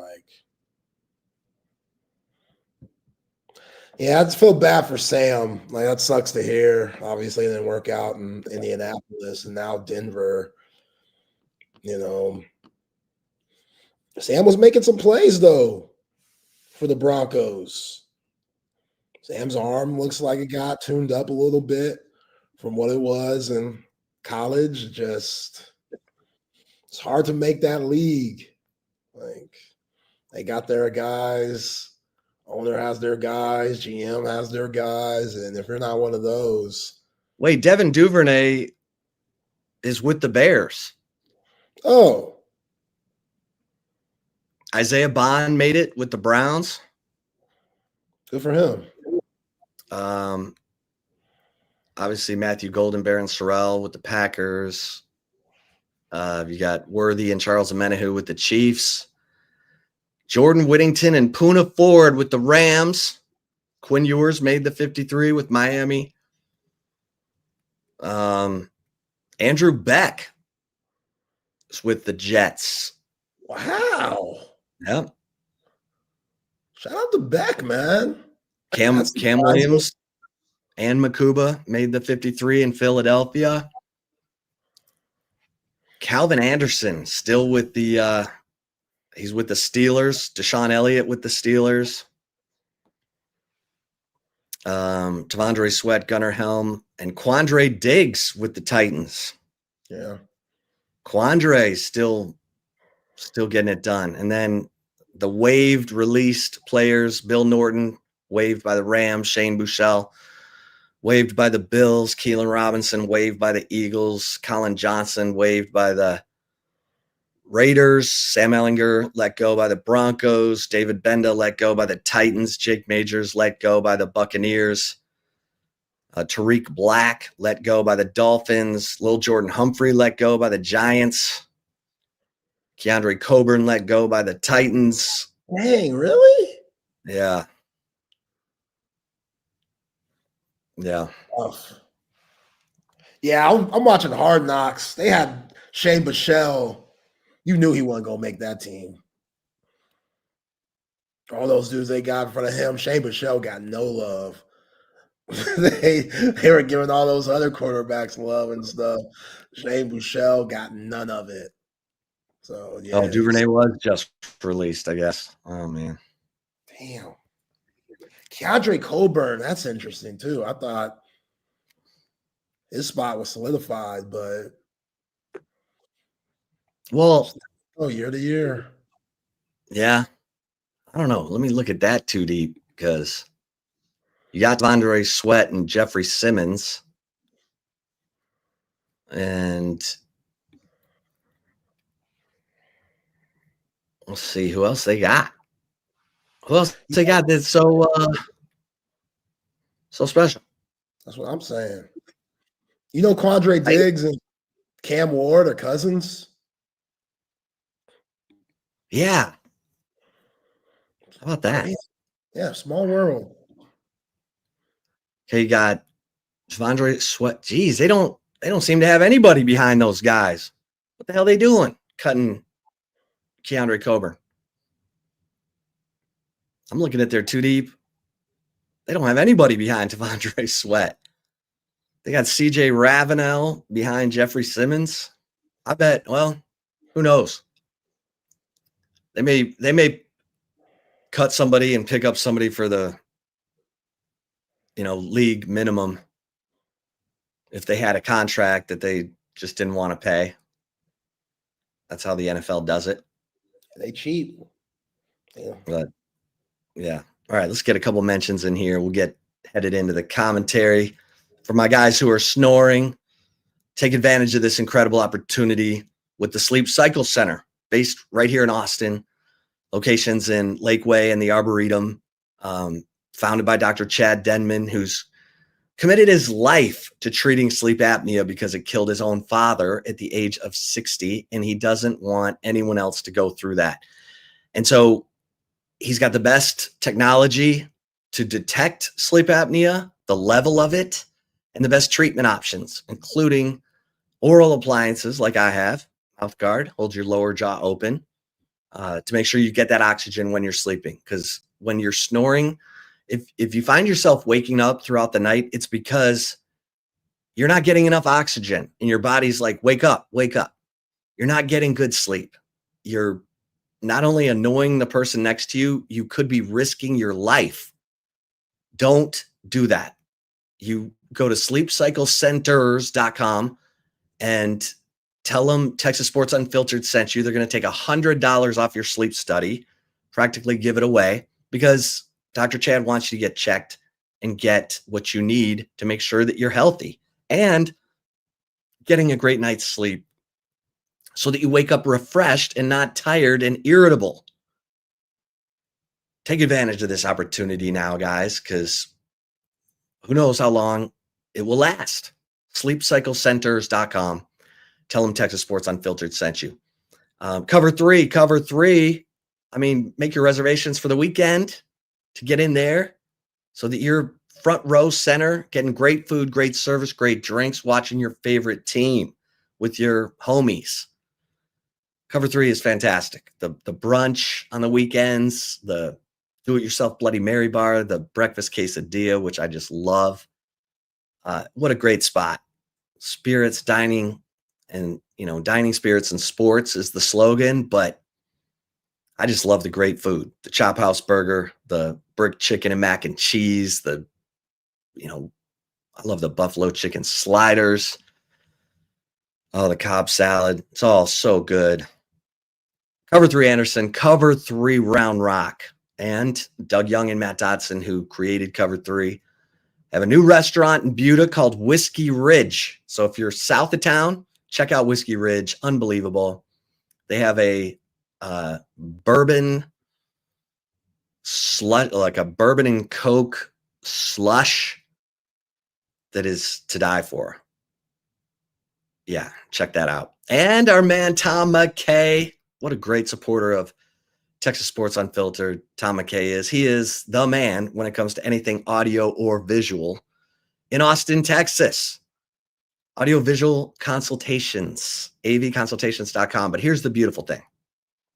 He's going to bring you the best price on big screens, the best big screens, LG, whatever the best is, he's bringing it to you at the best price. You don't need to go, out to the box stores with a pickup and lug around an 80-inch TV and punch holes in your drywall. Just call 255-8678 and let Tom and his crew bring everything to you.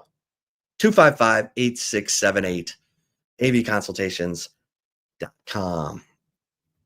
All right, Zay. It was interesting. And talking to my sources this week, because I'm putting together the Insider tonight over at horns247.com. And It's very interesting. And one of the conversations I had with a coach was about Clemson. I said, you think Clemson's the best team in the country? And he was like, no, I don't. I was like, okay, why not? It's like, because Texas gashed that defensive line for all kinds of rushing yards. And yeah, they got TJ Parker and Peter Woods, but he's like, I don't think they have the depth. I don't think they have the linebacker play, because they did lose their Buckeyes finalist linebacker. He's like, I don't think that defense is strong enough. And I was like, oh. And that coach said it's a 3-horse race: Texas, Ohio State, and Georgia. I was like, what about Alabama? He's like, I got to see it from Ty Simpson first. He's like, Georgia, like the fact that Gunnar Stockton came in and that team played for him in the SEC championship game. Yeah, he got roughed up by Notre Dame, but that wasn't, that they just, defense had trouble containing Riley Leonard. Riley Leonard's legs. Hello? Riley Leonard ran for 80 yards in that game. Don't forget it. Steve Sarkisian. The teams that have had success against Georgia. Jalen Milroe ran for 100 yards. By the way, I got 2 teams, that Arch Manning has to use his legs against. And one of them is Saturday. The other one's in November. I get it. We don't even know who the hell the backup quarterback is at Texas, because it might be Matthew Caldwell when the play sheet comes out on Saturday. But I'm telling you, don't give up on Trey Owens. That dude's a gamer. I know sometimes those dudes don't translate in practice, but don't give up on 15. Anyway, I said, who's going to win Clemson LSU? His coach said, probably LSU. I was like, Clemson? At Clemson? Wow. I'm like, dang. Okay, you got my attention. But I just thought you would find that interesting, my man. Very. Okay, I sent you a little thing from Instagram about this kicker for Hawaii. Has everyone heard about this guy? He's 26 years old, and he's over there in Asia watching football, and he's like, well, I want to be a kicker. So he's like learning how to kick on YouTube. And then he gets to where he's good enough, and he sends out some tapes, and he gets on with a junior college, and then gets picked up by Hawaii and hits the game-winning field goal against Stanford. It's crazy. Like, are you kidding me? Unbelievable. Unbelievable. I'm going to butcher this kid's name, but man.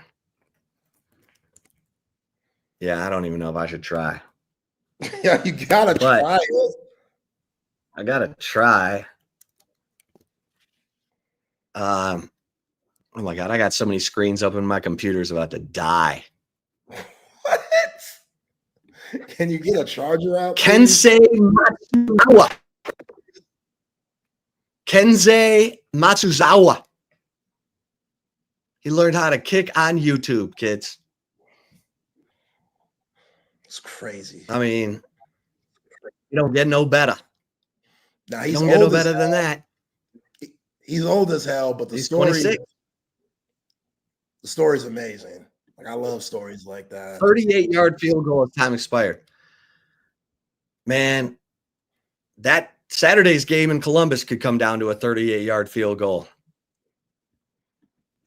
You know, who's got the stones to make it happen? But man, yeah, he learned how to kick on YouTube. He got a JUCO kicking opportunity at Hocking College in Nelsonville, Ohio. And after making a 50-yarder as a sophomore, was off to Hawaii. He redshirted in. Huh? No, keep going, keep going. I'll say what I gotta say afterwards. He redshirted in 2023, and then he got his chance in 2024, making 12 of 16 field goals, and he hits the game winner. He's from Tokyo.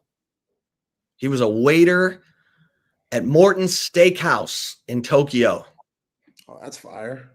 And when he was on vacation in the U.S., he saw an NFL game, returned home, taught himself to kick via YouTube, and then convinced Hocking College in little Nelsonville, Ohio, to let him come and, show what he could do. And away we go. Amazing. Love it. He was a waiter. I'm telling you, dreams can come true. He excelled in kicking and learning English, because when he got to the U.S., he knew almost no English.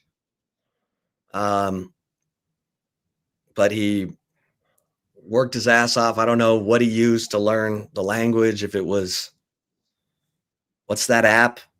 Duolingo. There you go. Duolingo. Duolingo. Yeah. That's dope. Kensei Matsuzawa. Let's go. Let's hope that Mason Shipley has a Kensei Matsuzawa game. Okay. Mason Shipley. We expect them to be out there kicking field goals, correct? I've been seeing a lot of Will Stone NIL deals lately. I got a Will Stone ad for Cabo Bob's popped up on my feed this week. I was like, what the hell is this? Now, Will Stone, go get it, bro. I ain't hating. This isn't me hating. I'm just trying to, I just need a little bit of help on my somebody makes a field goal. Yeah, I just need somebody to make a field goal. Like Will Stone, free Cabo Bob's for live. That sounds like a good deal to me. And representing them NIL wise. Oh yeah, you cracked the code in a way, Will Stone. But if you ain't even kicking them, then hey, you're a hustler. Because we also have seen a lot of media preseason polls and rankings that got Will Stone on SEC preseason All-American teams and stuff. That's a thing. Go look. Preseason media day. Will Stone, third team All SEC, according to the media members. They have no idea that Will Stone might be kicker number 2. So I just want to make sure who we know is going to be out there. If you need a big kick, time's about to expire. Down by 1, down by 2 to tie the game. Can Mason Shipley and Will Stone come through? Because I don't need no kumbaya Burt moment. It didn't work for Burt. Sark had his arms around Burt. They smiling, laughing. I was so confident seeing that. I was like, okay, this is what Burt needs. Here we go. Burt's about to squash all the hate that I had for him all year long. It's about to squash it in this game.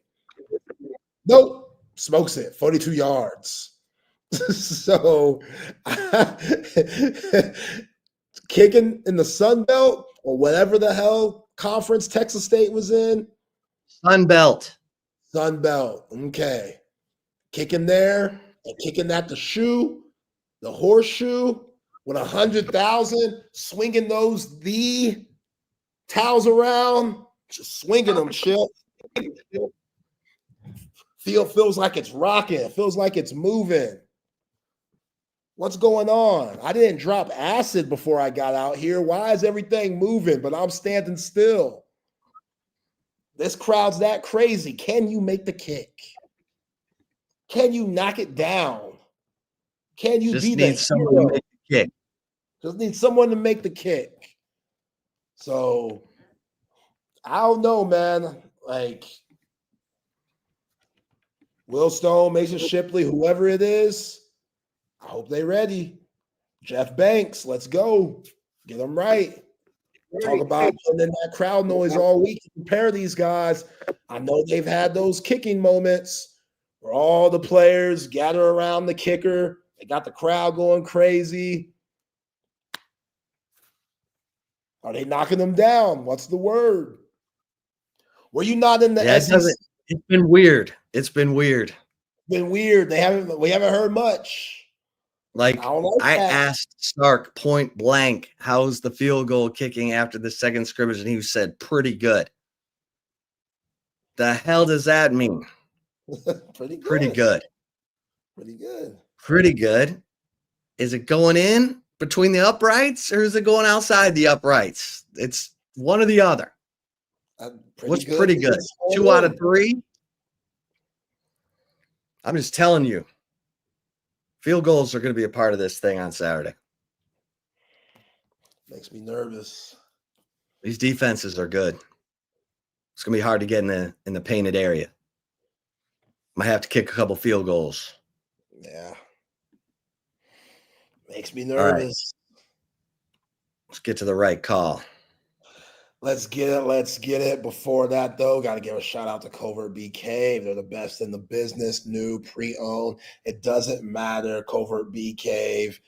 They'll hook you up, man. They'll find you what you've been looking for, whether it's a crossover, SUV, truck, doesn't matter. They got it all. 7 terrific brands to choose from. You got Buick, GMC, got Chrysler, you got Cadillac, and plenty more. So go over to covertbcave.com, check the inventory. And if you don't want to take my word for it, listen to these kind of folks at Covert Bee Cave. Football season is here and we couldn't be more excited. We are gearing up for the games and wishing all our favorite teams an incredible season. At Covert Bee Cave, we know how much you love football. That's why we're offering unbeatable deals on all our vehicles this summer. So whether you're road tripping to the game or having a watch party, make sure you arrive in style with a vehicle from Covert Bee Cave. Let's play some football, y'all.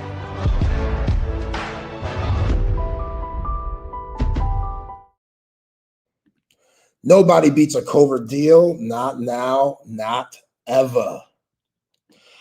All right, Chip, right call today. Let's get to the hardwood a little bit, a little basketball for the right call today, even though we got week 1 coming up. You know me, I love me some Dawn Staley. Dawn Staley, that's my girl, man. Legendary coach, South Carolina, 3-time national champion, and someone that has Vic Schaefer's number, to say the least, even though he got him one time this year. Overall, Dawn Staley's got Vic Schaefer's number. Got to get over that hump, kind of like Steve Sarkisian has to get over the Kirby Smart hump. But apparently, when the New York Knicks fired Tom Thibodeau after a very good playoff run, Dawn Staley interviewed for the Knicks job, which good for her. Obviously, she didn't get it. They gave it to Mike Woodson. And if you're asking me if I had a choice on Mike freaking Woodson or Dawn Staley, I might take Mike. I might take Mike Woodson, I might take Dawn Staley. I'm sorry. I might take Dawn. Like, I like Dawn Staley that much. I don't give a damn if she's a woman or not. She could coach. But yeah, her interviewing for the job. Is that interesting to say that she was willing to give up everything at South Carolina that she's built, which women's basketball, South Carolina, they're a blue blood now. Like, if you have a daughter that's really good at basketball, going up to Columbia, South Carolina isn't a dumb thing to do if you're trying to become successful with what she's done there. So, yeah, when you hear this, Chip, is that surprising to you? Dawn Staley trying to go for the NBA? That's impressive. I mean, I'd love to know how that went down. Like the Knicks ownership group is scary. Their owner is not all there. And I'm sure Don Staley was like, So, like, if it was the Spurs, she might have taken the job. But the Knicks, I'm trying to think of the owner.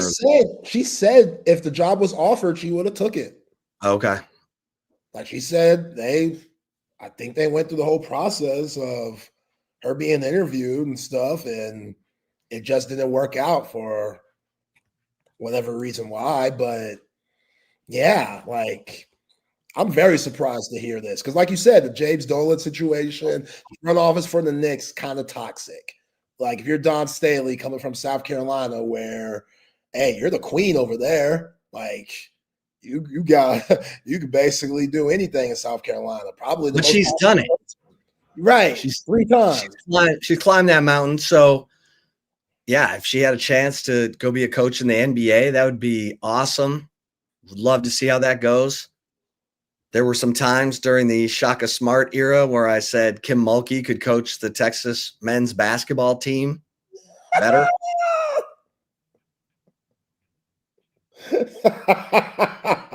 Because Queen Mulkey, she don't take nothing from nobody. She don't, man. And she's, she'll stomp her foot and get people where they need to be. Oh, yeah. Oh, yeah. But that would be cool. Yeah. Be cool. So I'm waiting. I don't know when it's going to happen. Hopefully it happens in my lifetime because I would love to see a woman coaching in the NBA as a head coach, not just an assistant. And now there's multiple assistants. Shout out to Becky Hammond and what she did for Pop before she went on to the WNBA. But yeah, like the fact that even the Knicks interviewed her, that says a lot about both franchises and Don Staley and her trying to see if she can maybe take that next step and go for a new challenge. All right. Those jobs are so hard to hold on to. I mean, like Monty Williams takes the Suns to the NBA Finals, goes to the Pistons, gets fired. Like sometimes you're like, okay, is it all the coach's fault, or does the front office know how to evaluate talent and draft talent? And I don't know. That's a tough gig. Tough gig. Yeah. All right, Chip. So do you remember basketball player Dante Jones? He went to Duke, probably mid-2000s. He was known for his athleticism. He could get up. He could dunk it. He wasn't a household name, wasn't an all-star or anything, but he made a good amount of money, probably had a decade-long career in the association, but he's a former Blue Devil. This video came out a while ago. I've been meaning to bring it up. It's always slipped my mind, but I got reminded something happened where I was reminded of this story because this is one of the most bogus things you're ever going to see, one of the most disgusting things. That's why every time I shake anybody's hand in public, I'm finding the closest sink where I could wash my hands or the closest hand sanitizer that I could find because people are absolutely disgusting. Look at former NBA player Dante Jones gets caught by elevator cam or hallway cam while he was getting ready to go in the elevator, and look at what this disgusting fool does. Strong man is not built in peace. He's forged in chaos. He's not the loudest in the room, he's the quiet one. Grinding in silence, carrying battles no one sees. He doesn't run from pain. So for the folks on the app, this fool Dante Jones got caught on camera wiping his ass, bare ass, then going on to take a whiff after, to smell the hand after. And was that it? No, that was not it.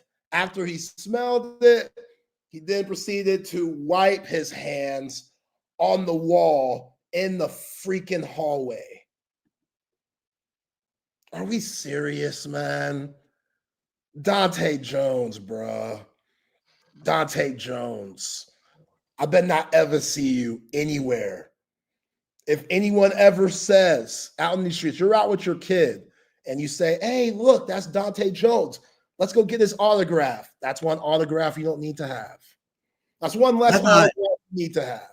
I thought Chase Daniel getting caught picking his nose and eating his boogers on the Big 12 title game against OU back in 2008. I thought that was terrible. That is so disgusting. That's so disgusting, bro. For one, you ain't washing your ass to make you do that. Like, play it off. We can't end on that. Tell me you got one more. What do you mean we can't end on that? It's terrible. We could definitely end on that if we wanted to. I do have one more, though. Shout out to Dante Jones, man. You a foul brother. All right. You remember Jamal Lewis, former running back, Baltimore Ravens, went over 2,000 yards in one season, Super Bowl champ, Jamal Lewis. Could play, man. Jamal could play. He went on some podcast recently and confessed that during his time with the Ravens, during that season when he went over 2,000 yards, the dude was smoking Black and Milds. Dude was on that tobacco while going over 2,000 yards. Black and Milds, nonetheless. Not just normal cigarettes. He is smoking blacks. He is doing what every black uncle does when they hit their 60s. He was getting a jump start. Yo, blacks are for the OGs, man. Every person I know that smokes blacks on the regs, OG. Somehow, some way, they're an OG. They could be 30-some years old, but they're going to look like they're 50, and they on the blacks, man. That's what it takes to that new level. But yeah, 2,000 yards rushing. Like, think about each week, 2,000 yards. You're getting like almost 200 yards some weeks. $150, $125, week after week after week in the NFL. So your stamina has to be at an all-time high, right? Like your endurance, all that. Like just being in shape as a whole. Like you got to be different. So to do that while inhaling that nicotine in your lungs, bro. Like, some guys are special. Jamal Lewis, special. I don't know how he's doing it. When did he ran, in 2003. So he was 24. He was 24 when he did that. Yeah. I mean, those Middletons, baby. He was 245 pounds when he played running back. Yo. He was hard to bring down. And with that nicotine, he's coughing all over you. Like, oh, what is that tobacco? That tobacco breath. It's like the guys who smoke cigars and they come home and their wives are like, leave your clothes outside. Get in the shower. I'm sure like his teammates were like, yo, bro, you need to leave your jersey outside and get in the shower. Smelling like a tobacco. Spray that cologne on thick, man. Get on in there. Great show, man. Great Wednesday. Hey. We'll be back tomorrow. Open up bring in the fellas. Patrick and Matt. Let's open up the gym. Y'all smoke Black and Milds? No, do not smoke Black and Milds. That is y'all smoke cigars?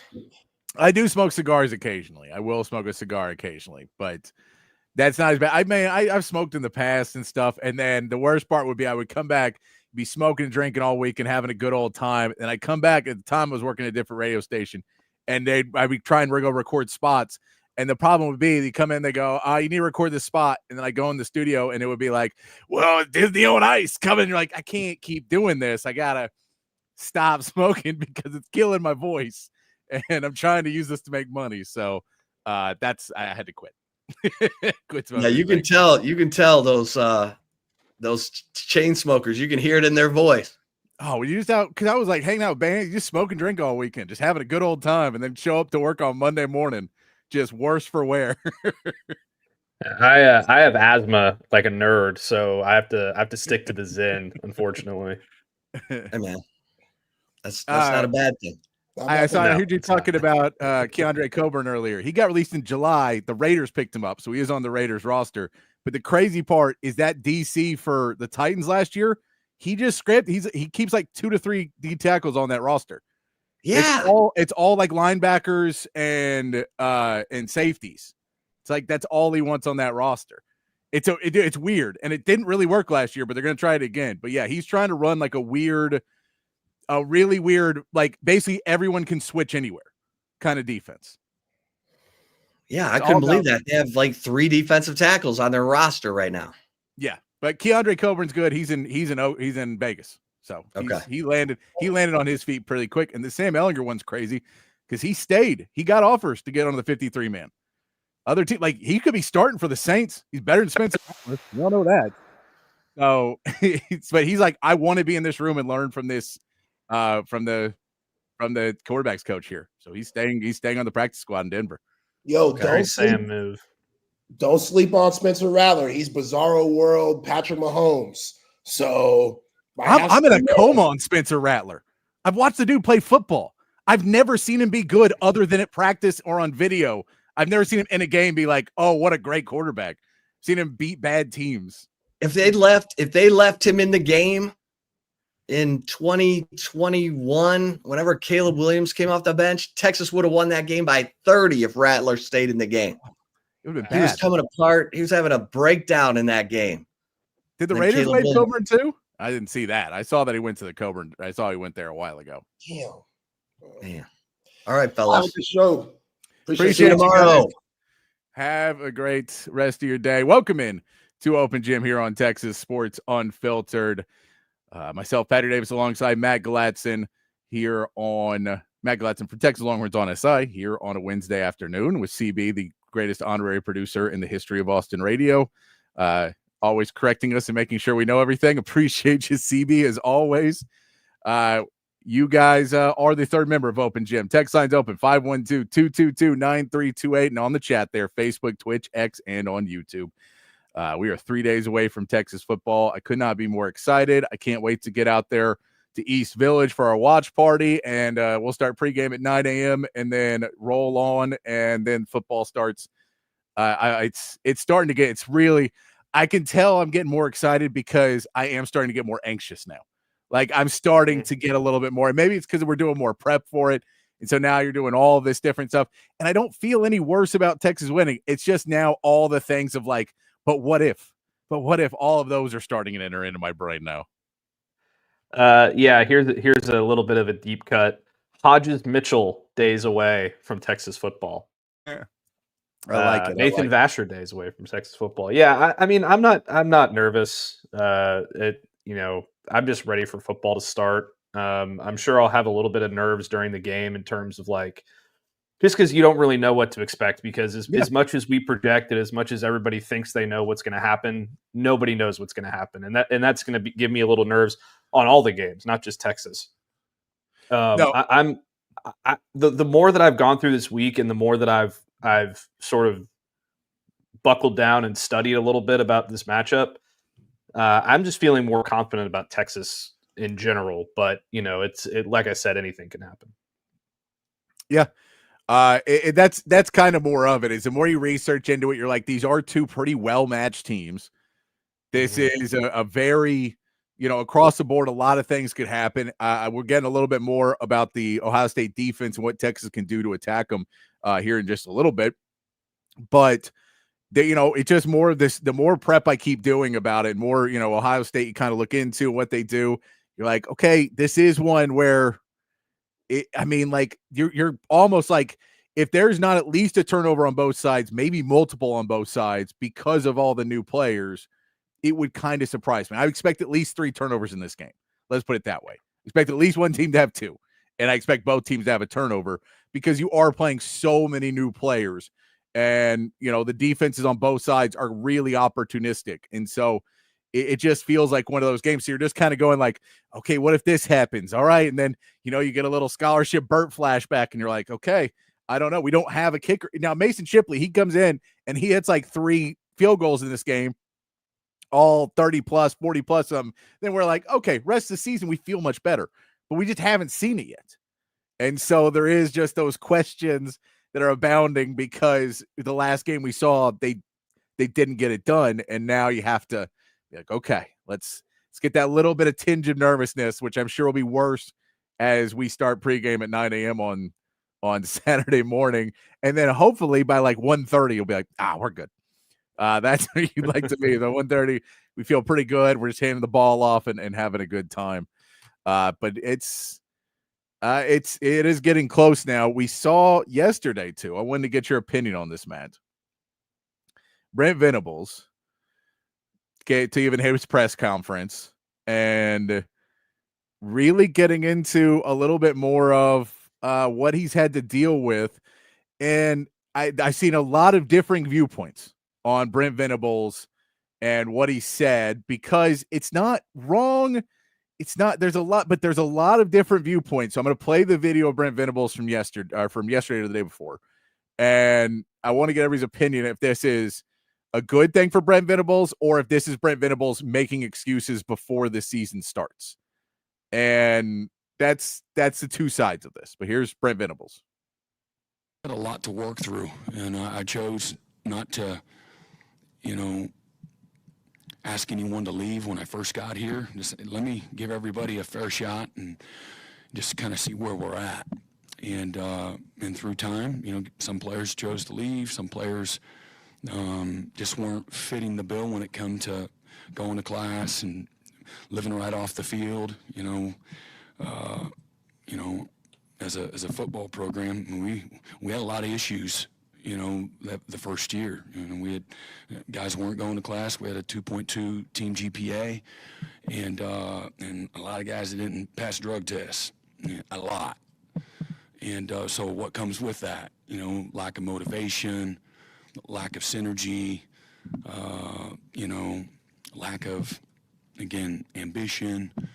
And so and there were some, broken spirits too. And guys that maybe weren't confident on what we could become. So, changing the mindset, how we thought. So there's Brent Venables talking to the media about the struggles he's had at OU to get the team to where this year they feel like they're in a much better place, that they feel like this is going to be a new start for them and going forward. Now, we know Sark said a lot of these similar things. Not quite to the full impact of what Venables said, but a lot similar. That one of the things he's most proud of is the GPA going up and a lot of other pieces. Sark has said a lot of that he has brought that culture to Texas. So it's not a completely out of world remark, but Sark said it really a lot after his second playoff appearance. Mm-hmm. So he said it after the results had been in. Brent Venables is saying it before the results are in. So Matt, chat, what do you guys take away from Brent Venables saying all this stuff to start the season as opposed to waiting till the end? Well, I've got a little breaking news just so you know after we talk about this. Okay. So I'm kind of on the same page as you, I think. I haven't heard your point of view on it quite yet, like in terms of how you feel about it. But I think we're probably going to be on the same page. For me, this is a guy that knows that if he doesn't perform this year and he doesn't get Oklahoma to where people expect them to be and they falter, then he's going to be extremely he's going to be on the hot seat and he's going to have a target on his back. So had he come out and said this, after he had brought Oklahoma back, it would be one thing. The way Sark did with Texas, bringing them to 2 playoff appearances, 2 conference championship appearances, a conference championship win. He's like, hey, we're really good now, and this is what I had to deal with to get really good, as opposed to Oklahoma, who's been disappointing the last couple years under Brent Venables, saying, oh, yeah, this is what I've been dealing with, and this is why we aren't good. It has nothing to do with me as a coach. I've had to deal with so much. Poor me, poor me. That's what it sounds like on its face to me. Maybe I'm being a little harsh on him, but I just kind of feel like this is kind of a weird time to bring all that stuff up. It is for me. It's a little bit of a weird time to put it in there, because I think Sark's of it was much more of the recruiting pitch. And Sark was, hey, parents, not only are we winning games and doing all these things and get your kids to the NFL, we're also going to give them a world-class education. And Brent Venables does not feel like that. Brent Venables feels like excuses before. CP says it right. Extend Venables is not that's not a thing you want to hear from Texas fans, is extend your coach at Oklahoma. So it feels like, I think he's on the right track for a lot of this stuff. And that tracks with coming from Bob Stoops. It tracks coming from Clemson and Dabo Swinney. Like, that tracks of that he wants to get very character players to be a part of it. And it tracks that Lincoln Riley didn't care. That tracks as well. That Lincoln Riley, because again, and I've seen a lot of people come back on this and be like, Lincoln Riley was doing just fine. Lincoln Riley wasn't playing for national championships. And that was the problem. Is if you're coming up short, and there's a reason why you're coming up short, and it's because it's a little too loose, and you're just winning a bunch of games in the Big 12. And yes, he was beating Texas. I'm not taking that out of it. He was beating Texas. But he was also beating Texas a lot during our down years. And so when you were playing the Big 12 while Texas is down, and you're winning all of those games, but then you lose 1 or 2 every year anyway, and you can't get to a national championship, that's when you have to go, okay, we have to change some things. And especially we're going to the SEC. We have to change up what we're doing. So again, I don't think that this is the worst thing in the world. I think that he's right in kind of doing it, but it did feel, because I just saw it trending around a lot today, and I thought it was one of those things where you're like, this does feel like a little bit of Brent Venables being told before the season, kind of the Tom Herman world and everything else, you're coaching for your job. And no uncertain circumstances. He's already on the please don't fire me tour. I've already done a lot. And guys, you don't know what I did behind the scenes. And if that's the case, that does worry me a bit more about my predictions about OU recovering and being better, because if you're coaching scared and you're coaching that way, and everybody on the team is really just wondering, is the coach going to be here? And every time you try and get, like, think of the end of Charlie Strong, and when everyone knew the writing was on the wall, and one of the players is dating his daughter and all this stuff, and you were like, there's no respect in the room anymore. How do you walk in and get on these players when you do that? And for Brent Venables, it's like, I don't think it's there yet, but if they lose a couple games, they lose week 1 or they lose week 2 to Michigan, and that changes things, because now, man, writing's kind of on the wall. And if you lose to Texas and then what are you going to, now you're 2-loss team already. You lost your non-con. You lost the most important game of the season, rivalry-wise. And now you got to go through the rest. It just feels like he's already in that mode, and that is not a mode you want to be in. And if you're an Oklahoma fan, I may see that and go, man, I appreciate that and everything else. I don't need to hear that pre-game of week 1. I don't need to hear that story whatsoever. I need to hear about how great we're going to be and everything else, not, man, we were really bad a couple years ago. I don't want to hear that. Yeah, I mean, so I've covered a lot of college programs over the last 10 or so years since I've been in this business. This is my 11th year. I've covered teams in a lot of conferences. This thing that Brent Venables said is eerily reminiscent to me of Tim Jankovich at SMU when he was the basketball coach. I hope it doesn't get to that point, but at the after Larry Brown left and Tim Jankovich took over, they had one really good year. And then the next year, they were very, very disappointing and very inconsistent and all that stuff. And then every single time, literally every single time, he met with the media to discuss, what was going on that week in practice or what was going on, leading up to a game. It was always the same sad song of, we just don't have enough resources, and I've had to deal with so much turnover because of transfers and players not staying, and there's been character things and suspensions, and it just became sort of this thing where it was like every single time it's like, woe is me. I don't know that Brent Venables is going to do that. It's just hearing this now, the week of the first game, it's almost like he's saying, I'm concerned about what's going to happen this season, and I want to kind of put a preemptive, little asterisk, like, oh, this is everything that I've been dealing with, so you can't blame me. It's all the character issues, and it's all this, and it's all that. So, I think Brent Venables is a good football coach. I don't know that he's a good head coach. I really think that they want him to be successful there, but the timing is so weird on all these comments. Yeah, and I agree, Chan. The timing is weird that we opened a show with an Oklahoma coach. I get that too, Chan. The timing is weird on that one, but we're going to get to Texas football in a minute. Like to loosen up a little bit before we get to Texas football. Get right into brass tacks, but we'll get there, Chan. Don't worry. But I agree with you, Matt, that it is like it's the worry that you look at it, and it's like a coach at the beginning of the season go, this schedule's really difficult. This is a really hard, and you're like, okay, you can say that once or twice. And then the fifth time they say it, you go, oh, you're going to lose. You're preparing us for losses now. And that's not what you want to hear going into week one. It's just like, I get that you have to say stuff like this sometimes to remind people, but to say it in that tone is, well, you want to say it in a positive tone. Sark says, guys, I want to tell you about what we did with our GPAs. Look at where they're at, and everyone's going to class, and our GPA raised. And Brent Venables goes, it was really bad.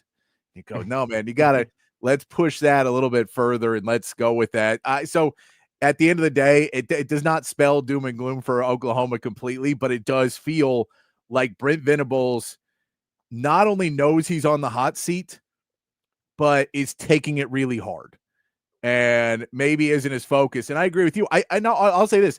I think that Brent Venables maybe could be a head coach somewhere else, but for his first head coaching gig to go to Oklahoma, rolling into the SEC with Lincoln Riley stealing half your roster and kind of leaving you the stuff that he didn't want anymore, that I think all of that leaves you with the point of, what the hell am I supposed to do? And if you're not ready, if you don't know what to do already, and it feels like Bob Stoops didn't want to step in and overstep his bounds and didn't want to make it feel like he was kind of, overbearing and over Venables. He wants Venables to be able to run the team, but he probably should have more and stepped in and helped him out a little bit more early on to just get him used to being a head coach. Because he did it for Lincoln Riley. He helped Lincoln Riley get to that next level of being a head coach. He didn't just let him sit in there. And I mean, we see Nick Saban helping out Kalen DeBoer at Alabama. We see him going, this is your first head coaching gig or at a major school. You were at Washington before this, which is great head coaching, but it's not Alabama. You're not on, every move you make isn't going to be scrutinized across all sports media at Washington. You have a bad season at Washington, people at Washington are mad. That's it. End of story. But in Alabama, you lose 3 games, and there's Alabama fans like, I don't know if we should burn his house down or not. And that's a really weird, different world you live in when you're getting threats about that. I mean, the GM of the Miami Dolphins came out today and was like, I get emails wishing that my children get cancer. Like, that's the level that you're going to hear when you're at these schools and doing this. And it's absurd and insane, and don't ever do that. But for him to come out and say that before the season started, it really just, I was like, oh, okay. I'm going to watch the Michigan game and see a little bit of what they do, but that changed my viewpoint on the Texas OU game. It changed my viewpoint on OU going in, that it doesn't feel like he's necessarily the confident coach you want to see on week 1, where you can be humble. That's not humble. That's lacking confidence. Yeah, first of all, whoever said that to the Miami Dolphins GM Yeah, and sent him I that agree. email needs to get a life. That's crazy. That's ridiculous. But yeah, I mean, I was always pretty confident that Texas was going to beat Oklahoma. I think it's going to be a tough game. I think they have a really, really good defense, and he's going to coach that defense really, really, really well. Yep. And they've got some better offensive players, but it really just does not inspire confidence about how he feels about their team. And if a head coach is saying this right before the season starts, it just kind of raises that little red flag of like, like why are you saying this? I get that, you don't always want to be the guy that comes out and goes, oh, all 5 guys in our offensive line are going to be All-Americans. All of our wide receivers are Biletnikoff candidates. John Mateer is going to win the Heisman, like all that stuff. But ooze some confidence for your fan base and for your, like, what do the players say when they hear that? Yeah. Like, I mean, what do the players say? Does he not believe in us? No. And what do the players who have been there for 2 or 3 years now, and they're like, wait a minute, was I part of the problem, or because I'm here, I'm still part of it? Like, I mean, I think there is a lot to be said, and to look at it and to look at the quarterback position last year, look at the running back position, and I get wide receiver, they were really, really beat up at, so it's that one's a little bit harder to really critique, but their offense was just garbage. And if you're an offensive player and you see him say that, don't you go, well, how about you give us a shot? Like, you're not putting us in a winning position. So all of that said, that one caught me off guard. I don't agree with the sentiment that, well, just keep it dirty and who cares about GPAs and all of that, because I don't know if that necessarily gives you a dynasty type program. I think you can win with that, but it falls apart pretty quickly. Especially in the transfer portal era. But outside, like, I think you have to have that, but you can't say that at the beginning of a season. And if you want to say it 4 weeks ago, I'm okay with it. But we're going into week 1. There's a lot more to talk about. Yeah, you're 3 days away from your first game. It's a very weird time to say it. I mean, if you want a example of why just getting guys and not bringing in character to your program doesn't work, look at Jimbo Fisher at Texas A&M. #1 recruiting class ever. The majority of those guys left. They transferred out. They were suspended. They were kicked off the team. All these different things because they weren't high character players. So a lot of those guys got arrested. A lot of those guys had character issues. A lot of those guys were only there for the money. And it's that's a perfect example of why that doesn't work. So you have to do it the way that Sark has done it. High character guys that buy into your vision, buy into your program, want to win. That's littered across the roster. It's worked at Georgia recently, but not to the extent where they're competing for national championships, because they haven't been to one in a couple of years. No, and how Georgia, many speeding tickets have they gotten over the last couple years? You and know what I there's mean? And there's a difference between speeding tickets and bad kids. Sometimes they're just dumb. But and Georgia benefits from being in by Atlanta, which is the best recruiting ground in college football. So they get a big benefit from that. But yeah, if you want to go with, the Texans offensive line last year, and that another player makes the news today that was cut from that offensive line because Shaq Mason got arrested today. And you're like, okay, that did not seem like the most classy offensive line in the world out there. Matt, did you have breaking news to get to as we start on Wednesday? I think I know what it is. A little bit of breaking news, at least for me, because I have YouTube TV. Yes. Fox and YouTube TV have agreed to a short-term extension while they work through their new agreement. So it seems like we will be fine for Saturday. We will not be blacked out on YouTube TV. Everybody who has YouTube TV will be able to watch the game, and we are in good shape there. Thank goodness, because I am no longer going to Columbus. So this is good news for me. Very good news for me. Yeah, I know that they were the cutoff was 4 p.m. So our show starting today was the cutoff for the agreement. So they and it does feel like they have probably got it closer. That this is not super far away. If they've agreed to an extension, that normally means it's closer. It's not like Micah Parsons distance. It's like Trey Hendrickson distance or Terry McLaurin distance away. A little bit closer than Micah Parsons distance. But that is good news. It sucks to have these things happen. I hope it doesn't happen before. But speaking of Fox too, we can bring up Fox, who is really, really reveling in the Dave Portnoy signing, which, I mean, I don't know if they understand that they will never be better than College Game Day. College Game Day could change everything about itself, and it'll still probably be better than Big Noon Kickoff. No one just wants to watch Big Noon Kickoff, but they love it.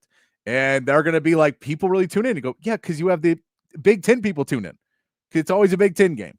So you have that conference, and a lot of those people are going to tune into it. Good for you.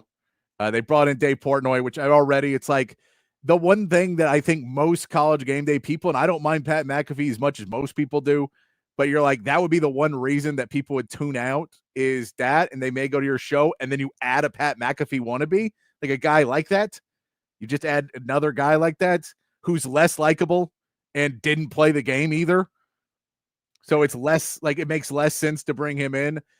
They brought him in, and then they stated yesterday or Monday, I think, that Ohio State they basically leaked this information, whether Fox or Barstool leaked the information that that Barstool was that Dave Portnoy would be barred from Ohio State Stadium, barred from the shoe. Ohio State's like, no, he's going to do the part of the show that's outside. Fox decided that. Then Barstool said, well, yeah, but they're not letting us do our show on campus or letting us do our show, like Barstool's show there. In which case I say, yeah, they don't have to. Texas doesn't allow, we can't go do open gym there. And I get we're not as big as Barstool, but I don't want to go. Like, they're not going to let us go set up in the press bar over and do a big show because we're not part of that.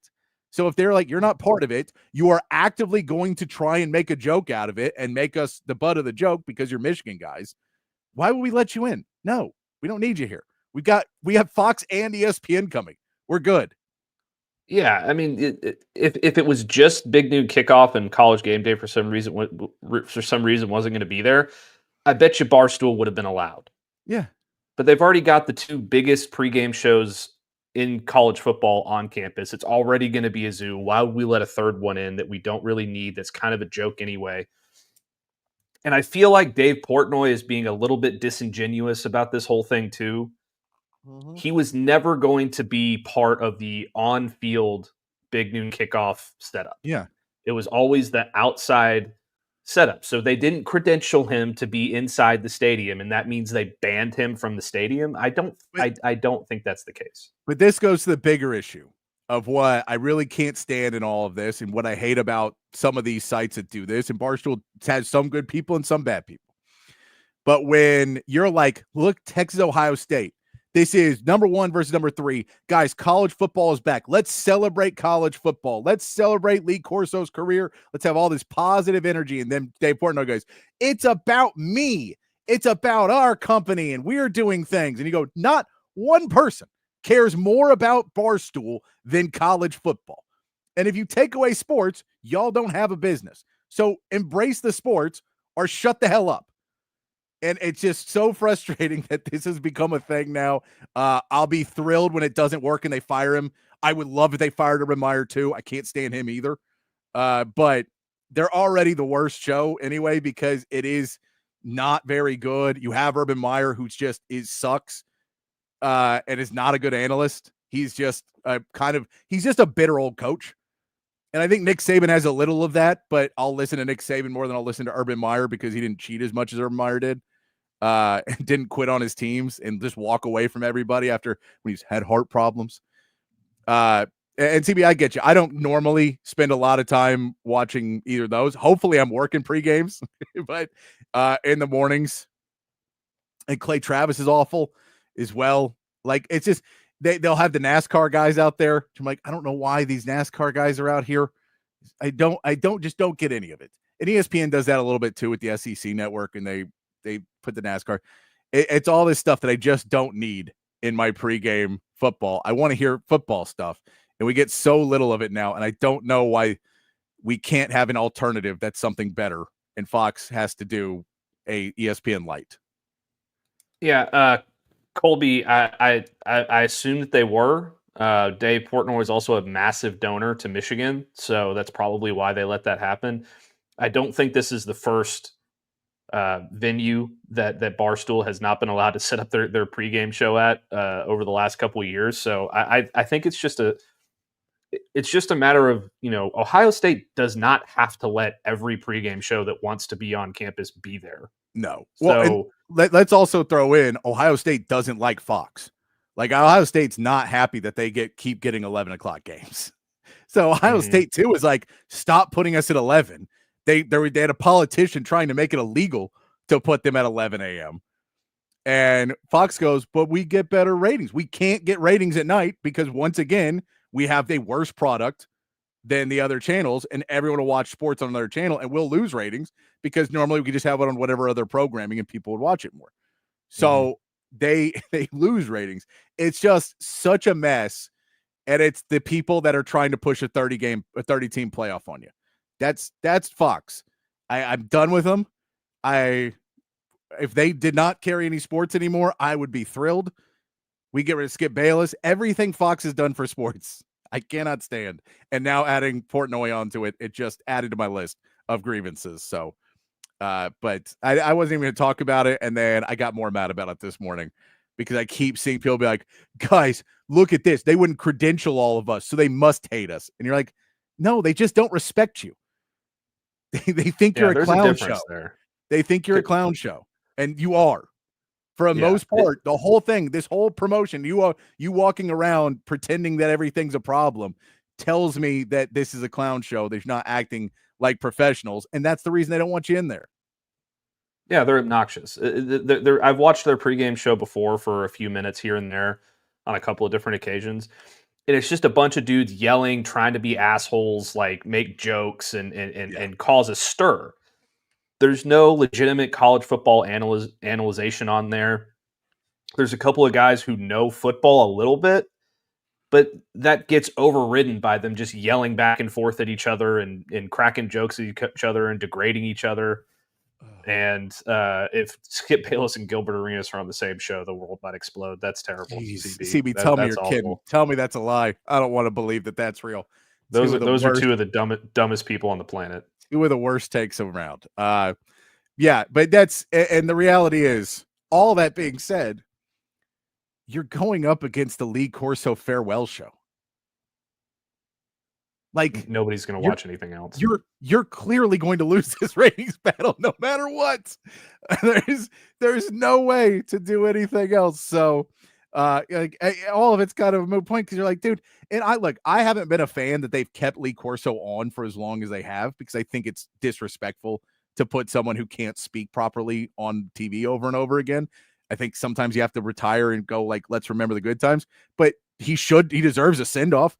There was 30, 40 great years before that.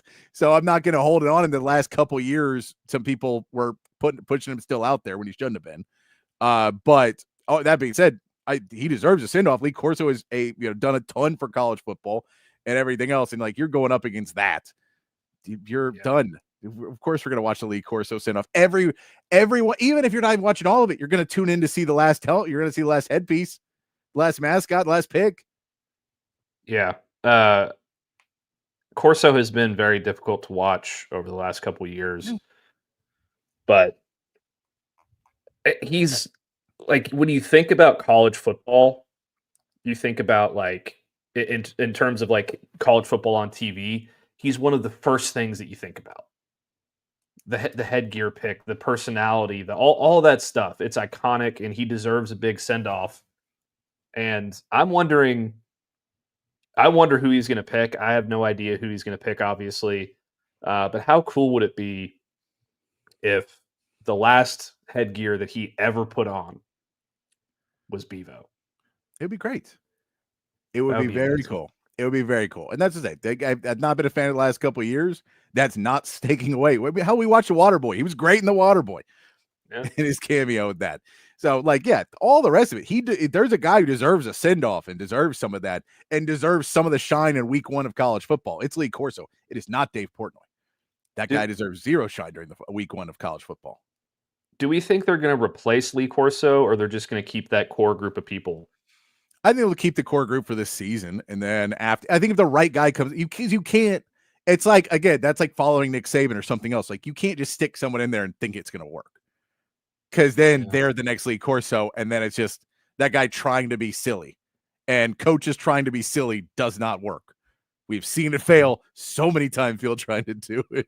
So hopefully we'll see it. He'll get a great goodbye. There will be a lot of tears and everything else, and then he'll put on a helmet, and hopefully the Bevo head will come on. The crowd will have to boo an elderly man retiring, because that's what Ohio State fans will do. Yeah, I guarantee you they're going to have a big net behind them. Well, and for the record, I have a feeling he's going to put both of them on. It's the question of which one goes on last. Yeah. That is the question. Because the Brutus the Buckeye was the first one that he ever did. Yes. The first headset or the first headgear he ever put on. So if he puts that on and then takes it off and throws it and then puts the Bevo head on, that'll be amazing. If he throws it not so fast and takes it off,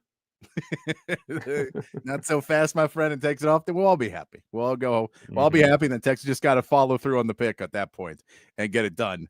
Which, speaking of which, let's talk a little Texas Ohio State. We've gerrymandered long enough. Let's talk some Texas Ohio State. I did want to get into a little bit as we go on. We're going to have a guest on tomorrow to talk some more Ohio State as well, as we're getting you ready for the big game this weekend. But I want to get into a little bit about the Ohio State defense and where the weaknesses are, where Texas can try and attack this Ohio State defense. We know last year they had a lot of trouble running the football against this team in the playoffs. They had issues against this team in the playoffs. They put up decent enough numbers, but didn't get the ball moved the way they needed to. But this year is different. They're replacing, I think, 8 starters on the defense. They have some players who have played some for them and have got some snaps. They got some transfers, but I think you're replacing 8 starters. That is a lot of new production that you have to get out of your roster. So the same way we've talked about it with Texas having to replace guys, Ohio State has to do that at a very high level as well. And we'll start with the defensive line, Matt, because the defensive line was one of the big pieces for why Texas had such a hard time against Ohio State last year, not being able to run the ball. And this battle to me is probably the biggest of the game, because this is a fairly new Ohio State defense and a very new Ohio State defensive line against a very new Texas offensive line. And whoever wins that battle is going to change things in the game. But looking at that defensive line, Matt, we see a couple guys that we think are really highly of, maybe some guys that have some real upside, but we don't know it yet. But there's no depth in the middle of that defensive line. And there's not necessarily a proven pass rush on that defensive line either. Yeah, so, obviously one of the big concerns about Texas coming into this year was their defensive tackle depth and their defensive tackle rotation, adding all the new transfers. And nobody's really been mentioning that about Ohio State. Last season, their defensive line had 4 NFL players on the starting line: Jack Sawyer, JT Tuimoloau, Tyleik Williams, and Ty Hamilton. It's one of the best defensive lines in the country. This year, their starting lineup along the defensive line is Kenyatta Jackson, Caden McDonald, Edric Houston, Caden Curry. They also have Bo Atkinson, the junior transfer from, I think, North Carolina, coming in, and he's supposedly he figures to be their most prolific pass rusher. But that's an entirely new group. It's an entirely new group going up against an offensive line at Texas that is fairly new, and I've after digging into it a little bit more, it's not as new as everybody would like to believe that it is, just off the face. But I think you kind of have to give Texas the advantage here. And we talked about it yesterday a little bit. Like, just because players are new and haven't played yet doesn't mean they're not going to be great. You just haven't seen them do it yet. Yeah, I agree. Like Kenyatta Jackson is a guy that people are super, super high on. Edric Houston was a 5-star recruit. People are super high on him. Caden Curry as well. Bo Atkinson. Tywone Malone is another good one. He transferred from Ole Miss, I believe. So there's a lot of talent there. It's just not proven talent. And that's something that they're going to have to deal with going into the biggest game that a lot of these guys have played in their lives. It's going to be a challenge for them. And I think that people are kind of discounting that and focusing more on Texas's turnover on the offensive line rather than Ohio State's turnover on the defensive line. And then you look at the linebacker core, they lost Cody Simon as well. They're going to be starting Arvell Reese in his place. They lost Denzel Burke and Lathan Ransom in the secondary. They're going to be starting 2 new guys there. So, yeah, I mean, 7-8 guys on this defense are new players, and they've got a new defensive play caller. Yeah. So this defense it's very talented, but it's certainly in a space where it's like, we haven't proven anything yet. We need to go out there and prove that we're, going to be as good or almost as good as our national championship defense last year, which is going to be a tall order because that was, alongside Texas, arguably the best defense in the country last year. Yeah, and I'll put it, but this is where I'll go of how Texas can attack this defense, because you look at it and you say Kenyatta Jackson is a monster. He's 6'6", 265. He's a monster on the edge. Caden McDonald, you keep hearing all camp, everyone was raving about Caden McDonald, who's 6'3", 326, and that no one's been able to stop him getting to the quarterback. So they believe they have some pass rush guys that can get out there. A lot of people think that you're either going to see Bo Atkinson or Caden Curry be the guy get on the pass rush on the other side of the ball. But they haven't really talked a ton about who's going to be able to stop the run on this defense. And so the question is, does Matt Patricia allow Arch Manning time as a young player to sit back, move around a little bit, not bring a heavy pass rush, and stop the run? Or does he go after a young quarterback? And history and everything else would tell you go after a young quarterback. You have a really good secondary still. You're replacing some guys, but you have some really good players out there. You have the best safety in football out there in Caleb Downs. So you feel like you're going to want to pressure this quarterback. And that's where I stick with Texas. You have to run the ball early and you have to run the ball often, but you have to make it work. And it's going to be less, I think, trick plays, maybe not as many bubble screens where you're going to let them use their size and athleticism to get out there, because this is a team that can run with you. This is a team who can get out there and move with you. So you can't really use something that you can use the next 4 weeks, 5 weeks. I mean, maybe OU will have those type of players, but otherwise you can use more screens. This one, if you're going to use screens, you're going to have to set them up a little bit more difficult. You're going to have to make sure, Arch is going to have to make sure there is a pass rush set on those so that he is taking away people when he hits those screens. But I think you're really going to want to see, what does this interior offensive line do against a lack of depth in the interior defensive line? Are you able to push and beat those guys down with your running back core, with Trey Wisner, with CJ Baxter, with Jarrett Gibson, with Christian Clark? Can you just run the ball all game and just by the fourth quarter do what Matt's talked about all week, which is hand the ball up to CJ Baxter and just end the game? Put your foot on their throat. Don't let them breathe. And I think that feels like that sets you up. If you're able to run early and often and be able to get 4 or 5 yards and make them change to where they have to start backing off that pass rush a little bit more, then you can start running those play action plays even more. And when you start running those play action plays and everybody's all caught up and those safeties are creeping in for the run game, that's when Arch gets to be Arch Manning. So I think you're talking about play action. I think you're talking about run game. I think you're trying to push for this Texas team, because I looking at their linebacker depth, they are bringing back Sonny Styles, who everybody has one of the best linebackers, at least in the Big Ten, if not the country. And so we say Sonny Styles is going to be a good linebacker leading you out there. And yes, Arvell Reese is probably not the same guy, but they're still got some real talent in that linebacker core. The secondary is loaded with talent, and they've consistently produced out there. So you're going to have to find ways to attack them. And for me, we're going to be able to tell early. If Texas can't get more than 3-4 yards a carry early, it's going to be a long game for Texas. Yeah, I think that you're absolutely right. Texas's game plan here needs to be the same thing it was against Alabama in 2023, the same thing it was against Michigan last year, the same thing it was against Texas A&M last year. You go out and you physically impose your will on the line of scrimmage and you run the football down their throat and you wear them down early. And let's not forget, one of the Ohio State defensive tackles that was very heavy in their rotation last year is now on the Texas roster with Hero Kanu. That's true. So that's another piece that they're going to be missing from last year's team. But yeah, absolutely. Impose your will, run the football with CJ Baxter and Trey Wisner, get Arch involved in the running game a little bit, use Jarrett Gibson, but just get a consistent push up front and run between the tackles and make them pay for it early on, and really do your best to break their will and break their spirit and, get them tired of getting hit, and getting mauled play after play after play by your physical offensive line that, is a lot more experienced than – I'll answer that question in a second, Mello, I promise. It's a lot more experienced than people give it credit for. So you look at the one true returning starter with DJ Campbell.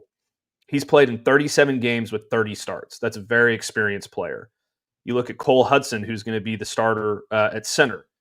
And people say, oh, well, he's a new player. Well, he's played in 38 games. He started 13 games. He's a very experienced guy on the interior of that offensive line as well. He's, very, very, very reliable.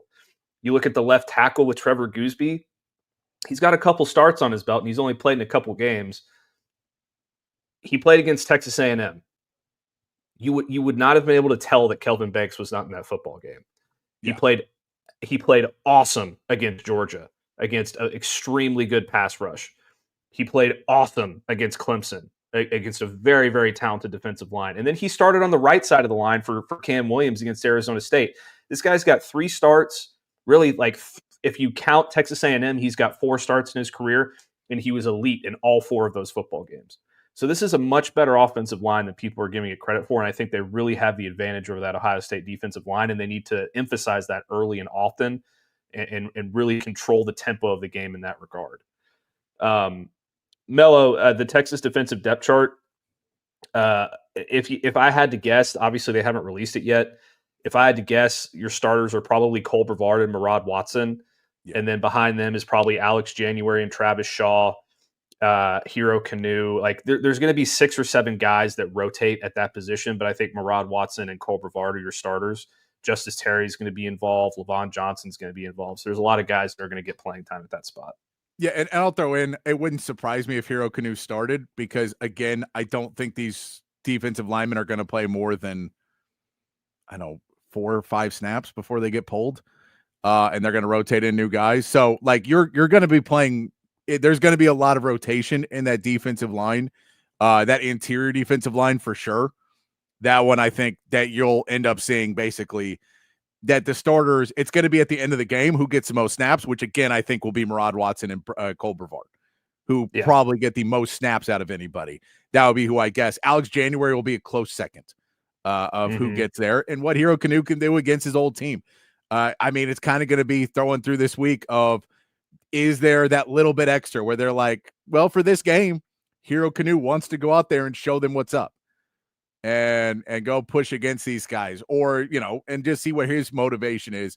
We could see that. As far as in the secondary, I wouldn't necessarily. I think Jelani McDonald is probably the guy who's going to end up playing your star because of their tight end. I would imagine that will probably throw Jelani McDonald. I think Grayson Littleton's going to play a lot of snaps. But because of their personnel, I believe Jelani McDonald, who's a little bit bigger and a little bit harder hitter, might be coming in to play that. Then you stick out Michael Taff in the safety position. You put out maybe Derek Williams out on that safety as well. If you put Jalen Mack in there at the nickelback, Manny Muhammad, and then, Jalen Gilbo most likely out on the other side. Does that sound wrong to you? No, I think that Michael Taff's your boundary safety. I think Derek Williams is your free safety. I think Jelani McDonald plays the most snaps at the star position, and I think Manny Muhammad and Jalen Gilbo are your outside corners. I think that's absolutely right. Miko, sorry if I'm mispronouncing it. I don't think anybody's saying that they don't have talent there. It's just it's all new starters. And this has been the narrative against Texas's offensive line, is that it's all new starters. Well, you can say the same. Like, I get that the guys played, but they haven't played, starting level snaps against the number one team in the country. And that's what people are saying about the Texas offensive line. And I think it holds equally true to the Ohio State defensive line, because a lot of guys on the Texas offensive line have played a lot of football. They just haven't started, game after game after game. So it's the same thing. And also when we talk about the depth of the defensive line of Ohio State, that is going by what we've heard out of camp of Ohio State, that there's two guys that are really leading the pack of that Ohio State defensive line. And you're not hearing a lot of guys behind that anywhere close to them. That there's really two guys that are leading the pack, and then you got a couple other guys, but there's not the deal when we talk about depth of defensive line is you're going to get run at all game. Texas has 6 guys that they feel confident putting out there. How many guys does Ohio State feel confident putting out there? I would put it around 4. So that's still a rotation back and forth, but if the team is able to get running on you, it does wear you down by the end of the game, because you're playing 50% of the snaps, 60%, as opposed to Texas, who's going to be playing 35, 40%. You just play less snaps. It helps you out a little bit more. Ohio State and Texas, neither one of them are completely lack of depth whatsoever. But if you're talking about playing number 1 versus number 2 in the country, you have to find where these pieces are that are a little bit different. And if we just sat and go, well, they got 5 stars and 4 stars across the board, show's over, guys. We'll be back on Monday. Mm-hmm.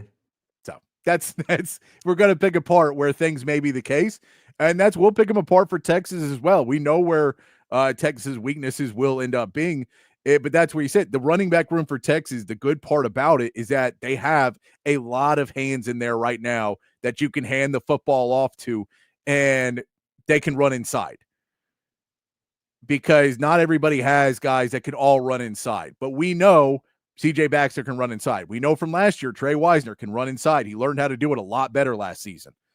Then we know Jared Gibson's baby Rhino. He can run inside. So the question is, can Christian Clark? But if you look at if you just look at him, you would assume he can run inside.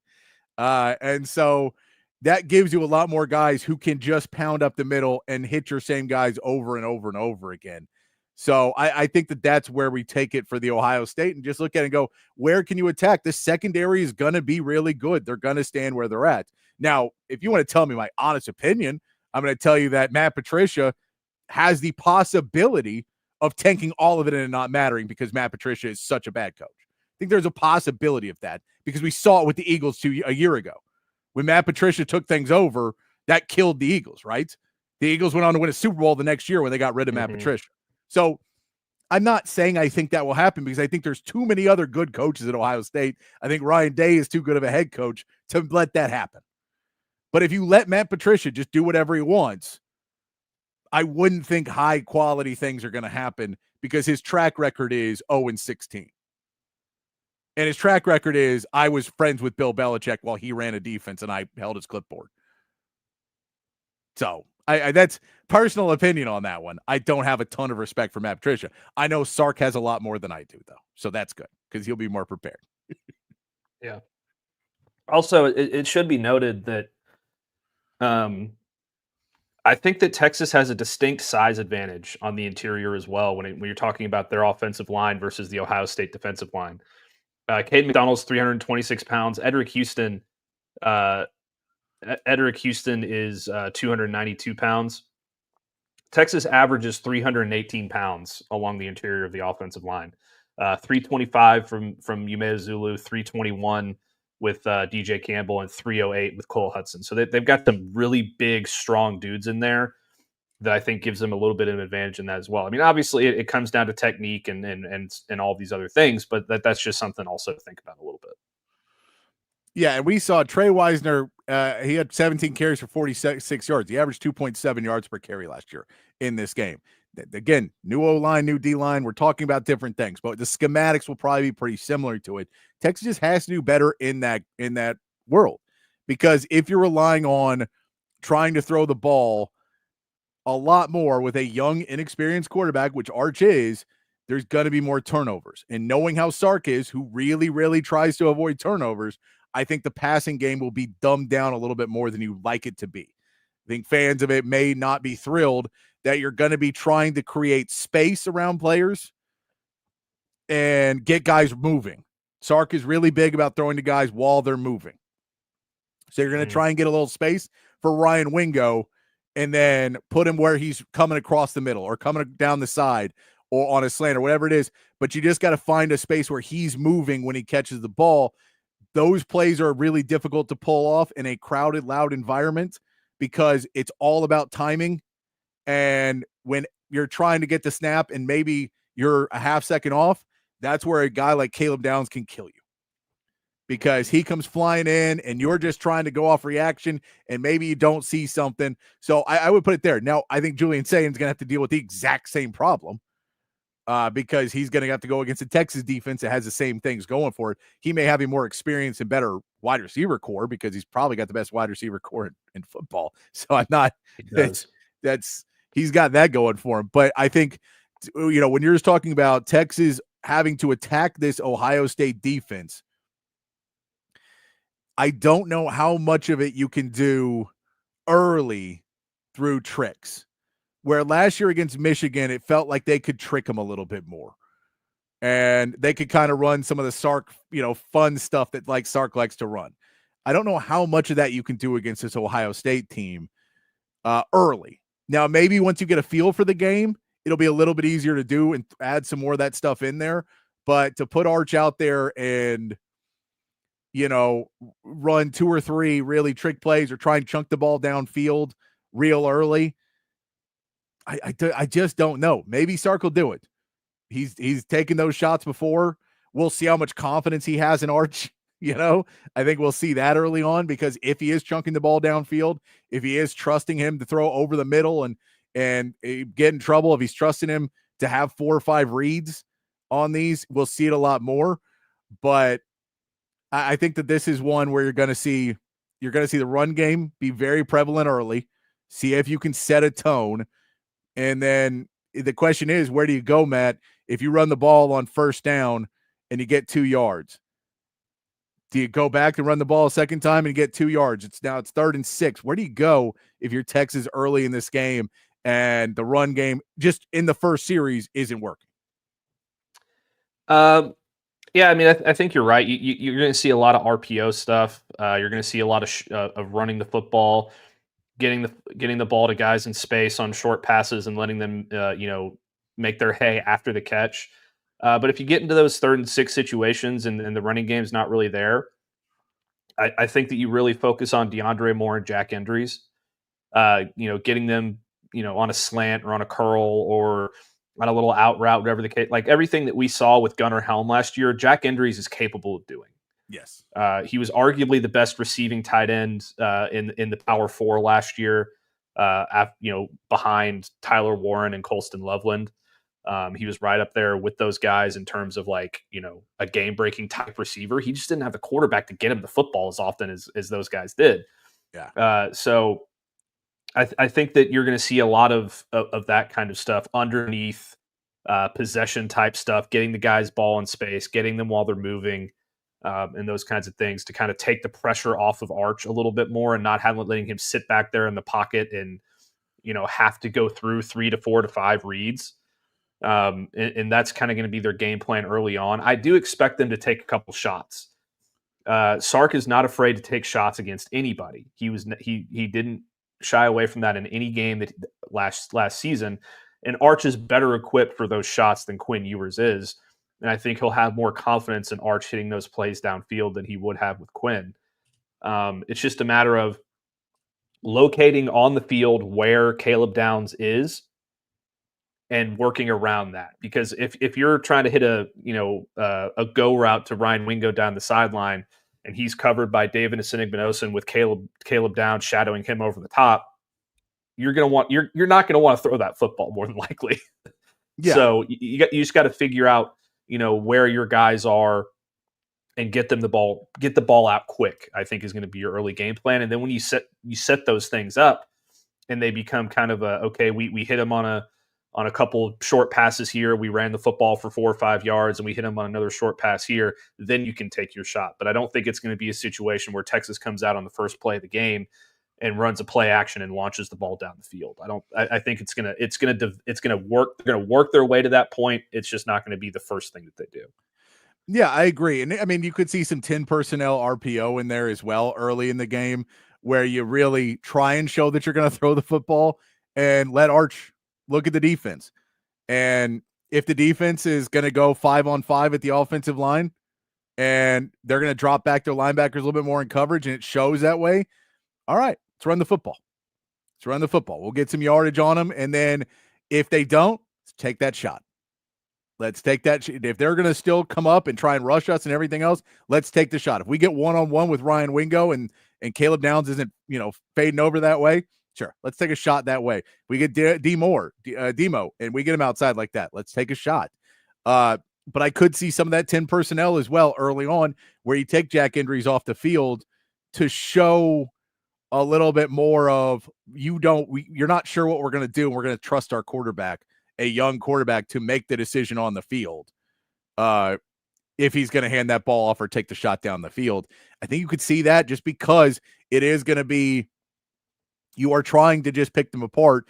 And the one benefit you have with Arch Manning, even though he hasn't seen it a ton, he has been through the most amount of schooling that I think any quarterback probably has about reading defenses, because, I mean, the family he comes from one of the most famous passing academies that he's been at probably since he was in diapers. And so, like, when you look at it that way, he just understands the normal reads. So you have to work into those. How much they're going to try, and Matt Patricia and Ohio State trying to disguise things is going to be part of Arch Manning's learning curve. But I think it is going to be running, a lot of 10 personnel and then throw out a 12 personnel.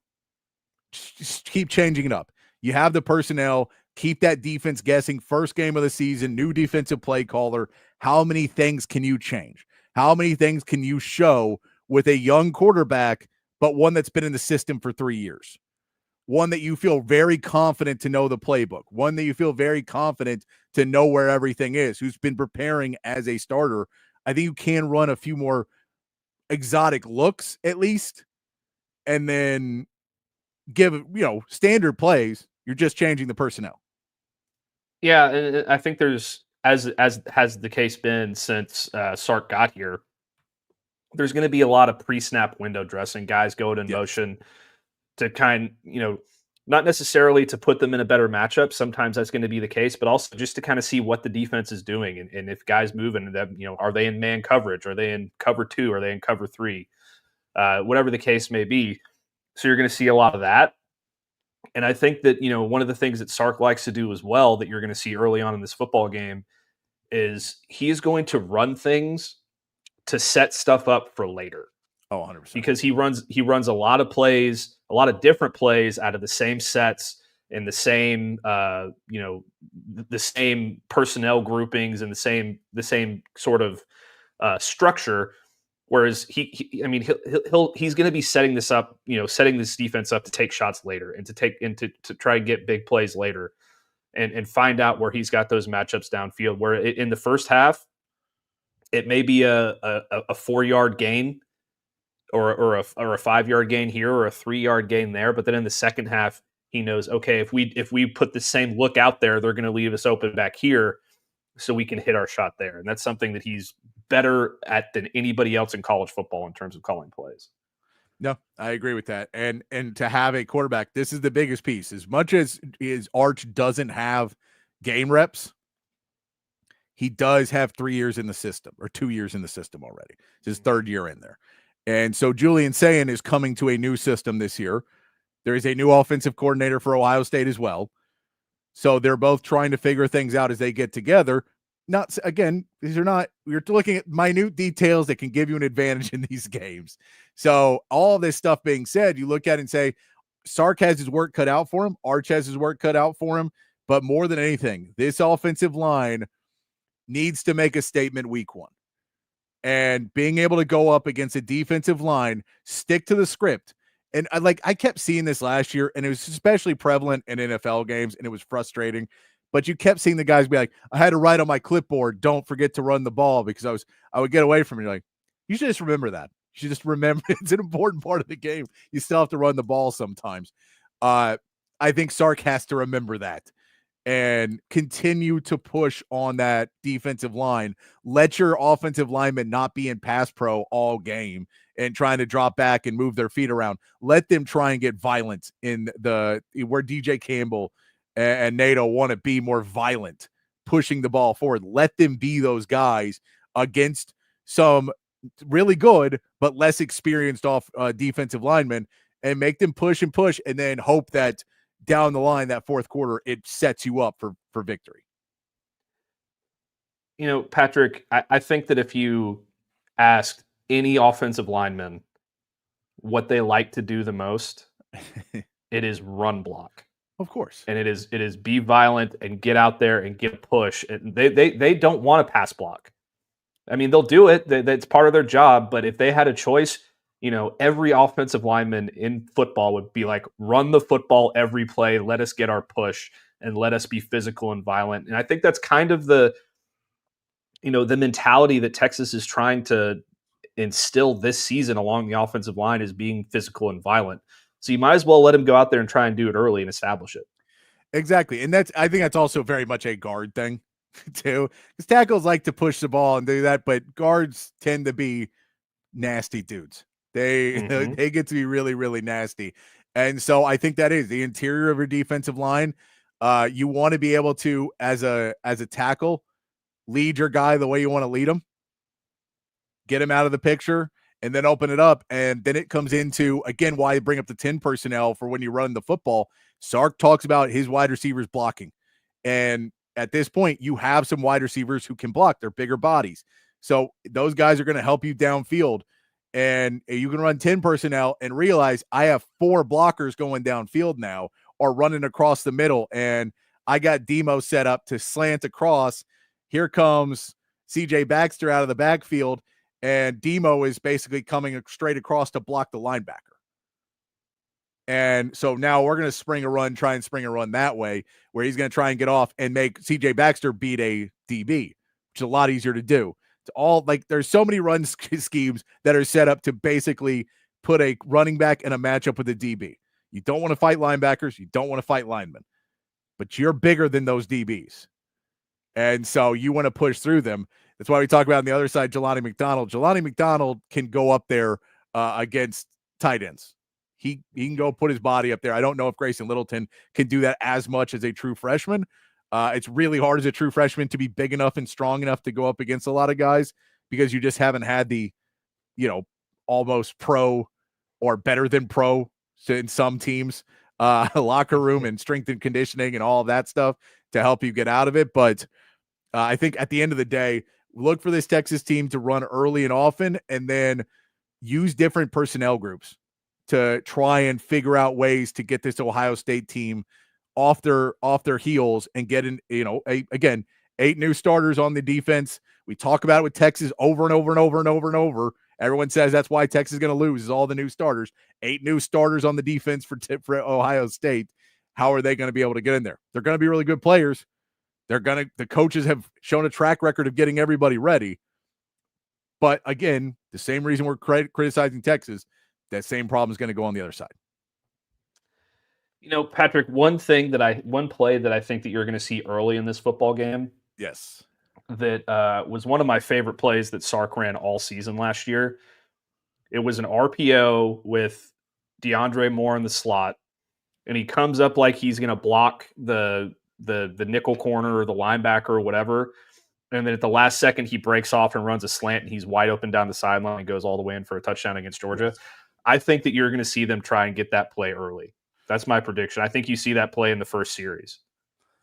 Yeah, I think you could see, I agree with that. I don't know how much Sark wants to do this, but it would not surprise me to see a rollout from Arch really early in this game to threaten the defense. Doesn't have to run the ball. To roll out and it's a pass. Easy, set up. We're going to hit injuries or somebody like that for 8 yards. It's not about that. It's about what Matt talked about, setting things up for later. I want to roll the ball out with Arch a few times so that they have to start watching him. And their linebackers are taking their eyes off of receivers, and their eyes are starting to focus just on Arch. And then that takes a couple more guys out of the secondary for us and gives us more one-on-one matchups. It gives us more over the middle because these guys are not necessarily watching, and they're watching a quarterback trying to go out. It goes out when we're running RPO that they're not sure who has the ball when Arch cuts that out. Like when Quinn Ewers runs RPO and he runs outside, everyone knows he's not taking it outside. But with Arch, he does that, and you don't know. Maybe he's got it hidden away. He's a good runner. And so I think those plays are going to happen early to try and set some things up later because you just want to see him get to the outside. Now, you don't have to necessarily do it, but. Yeah, Joe, that would be amazing. It's not going to happen, but it would be amazing. I think it was against Iowa State. Right after Darrell Royal passed away, Texas came out in the wishbone and hit like a pass down the field. That was one of my favorite moments ever in Texas football. We left it off of the top plays in Texas football history, which we should have. We did. We should have put that one on there. We should have put that one on there. But yeah, I don't think that's ever going to happen. I think that there's going to be every scenario possible in terms of having two running backs in there. I think you could see, Wisner and Baxter out there together. I think you could see Gibson and Wisner, Baxter and Gibson. There's going to be a lot of different combinations out there throughout the game. Yeah. Well, yeah, too, because they do want to put that ball. I do want to see that when Texas ran the I formation on defense, too. That was a really fun one. I can't remember that, but I saw that highlight not long ago. Texas lined up like four guys in a line, and you just saw I can't remember what other team it was, and they just like, oh, crap, and then Texas gets a sack out of that. That was fun ones back in the day. I have to go back and find that highlight. Let's take our first break here, Matt. We'll come back. We'll still want to chat with you guys. If you want to hit us up on the text line or you want to set up in the chat your questions about anything sports, you just want to talk about things in the world. We're regular dudes. You can hit us up in the chat there. We'll try and get to everybody in the chat. We always try to. And then we got our midweek movie review to hit today as well. And then we'll get into a little NFL talk as it will continue on a Wednesday edition of Open Gym here on Texas Sports Unfiltered. Hi, I'm Dan Covert with my wife Hayden. Welcome to Covert BK. Our newest location in the gorgeous Hill Country includes Buick, GMC, Cadillac, Chrysler, Dodge, Jeep, and Ram, and hundreds of pre-owned and certified vehicles for you to choose from. We have 3 service departments that are ready to take care of your car, truck, or SUV with 86 service bays to accommodate any repair and get you in and out quickly. Come visit us today to select the vehicle you've been dreaming about. Covert, born and raised in Austin. Hi, this is Tom McKay, owner of Audiovisual Consultations. I got this, Dad. This is Camilla McKay, and my dad can help with any TV or stereo needs you have around your house. Just call him, and he will come to you with advice and a great price. And the guys that work for him are awesome. They can install anything, anywhere. So, like my dad says, just relax and smile. We handle all the work. So just give us a call at 255-8678 or on the web at avconsultations.com. Say hello to Jason and the gang over at Relax the Back. They embrace a holistic approach for a healthier lifestyle based on 35 years, folks, of proven expertise, and my back couldn't be happier. Their motto is live wellness, and folks, they can transform your routine, your daily routine, into something very, very special if you have back pain. If you're struggling with thoracic problems, if you got hip problems, if you got lumbar problems, please go over to one of their stores. They got 2 great locations, and find out a chair or a recliner or a sofa that's going to fit you and going to make your life a whole lot better. I've got this office chair right here that I've been sitting in for years, and I love it. 2 locations, folks, at the Hill Country Gallery across from Whole Foods, and in North Austin at the Gateway Shopping Center across from the Container Store. Live pain-free like the Buck at Relax the Back. SendTexTickets.com. If you're in the market for tickets to any sporting event, any concert, any Broadway show, anything live coming to town, you got to head over to SendTexTickets.com. The best seats to all of the biggest events, not just here in Austin, but all over the state and all over the country as well. It's so easy to use. Just log on your phone or computer to SendTexTickets.com. All of their tickets are 100% guaranteed, and they will be delivered right to your phone or computer. So simple to use, and you're also helping to support a local business every time you shop. SendTexTickets.com. centextickets.com. So if you want to be at the biggest events in sports and entertainment, there's only one place to go. It's centextickets.com. Back here on Open Gym here on Texas Sports Unfiltered as we continue on a Wednesday afternoon show here. Thanks to CB. He sent me over there on X. The show with Gilbert Arenas and Skip Bayless is a thing, Matt. It's not going to be good. It's called The Arena Gridiron. It'll feature Bayless, former NFL cornerback Aqib Talib, and former NFL coach Jay Gruden. It's a football program. Now I don't know if Gilbert Arenas is just producing it and not going to be on it, or he's going to be on it. So it doesn't say he'll be on it. It says that he's teaming up with Skip Bayless to do it. But that is another one you don't have to. I mean, I'm hoping Aqib Talib punches him at some point, or Jay Gruden punches him at some point. That would be fun. But yeah, that's awful. That's awful. Will not be watching. That's going to be a terrible show. Look, Skip Bayless is arguably the worst thing that has happened to sports broadcasting in the history of sports broadcasting. He's a liar. He's bad at his job. He's not knowledgeable. He pretends to be a fan of certain teams. He's not actually a fan of those football teams. He said terrible things about Troy Aikman, who is one of my favorite football players of all time. He just needs to be put in a box and loaded into a cannon and shot into the sun, and so the world can forget that he ever existed. Yeah, or just people stop hiring him. That would be nice. Stop watching him and stop hiring him. That would be really great for me. Just, give those jobs to people who deserve them. But that'll never happen. So we'll continue on with our show every week. Matt gives us, by the way, Patrick Davis alongside Matt Galatzan of Texas Longhorns on SI. You guys are the third member of Open Gym. So hit us up on the text line, 512-222-9328, or of course on Facebook, Twitch, X, or on YouTube in the chat. Remember to give us a like and subscribe if you're doing that. We always love to hear from you. If you guys want to talk about anything, we try and answer everybody's questions and comments on the show, unless you're giving us snarky comments. I know some of you guys out there like to be jokesters, and we can't read everything you say. A reminder for this Saturday, we are getting closer. We're less than 3 days away. I know it's 3 days away, but we're after the game. We're 5. It's 5 p.m. The game will be well over by 5 p.m. So it's less than 3 days away till we get to Texas football. We will be out at East Village, a new giant area out there with apartments, condos, restaurants. I've seen some of the names that are going to be moving in there. It's going to be awesome. They have a big park area with a stage. We welcome you to come out and join us there. We're going to start pregame at 9 a.m. I can't wait to be a part of it.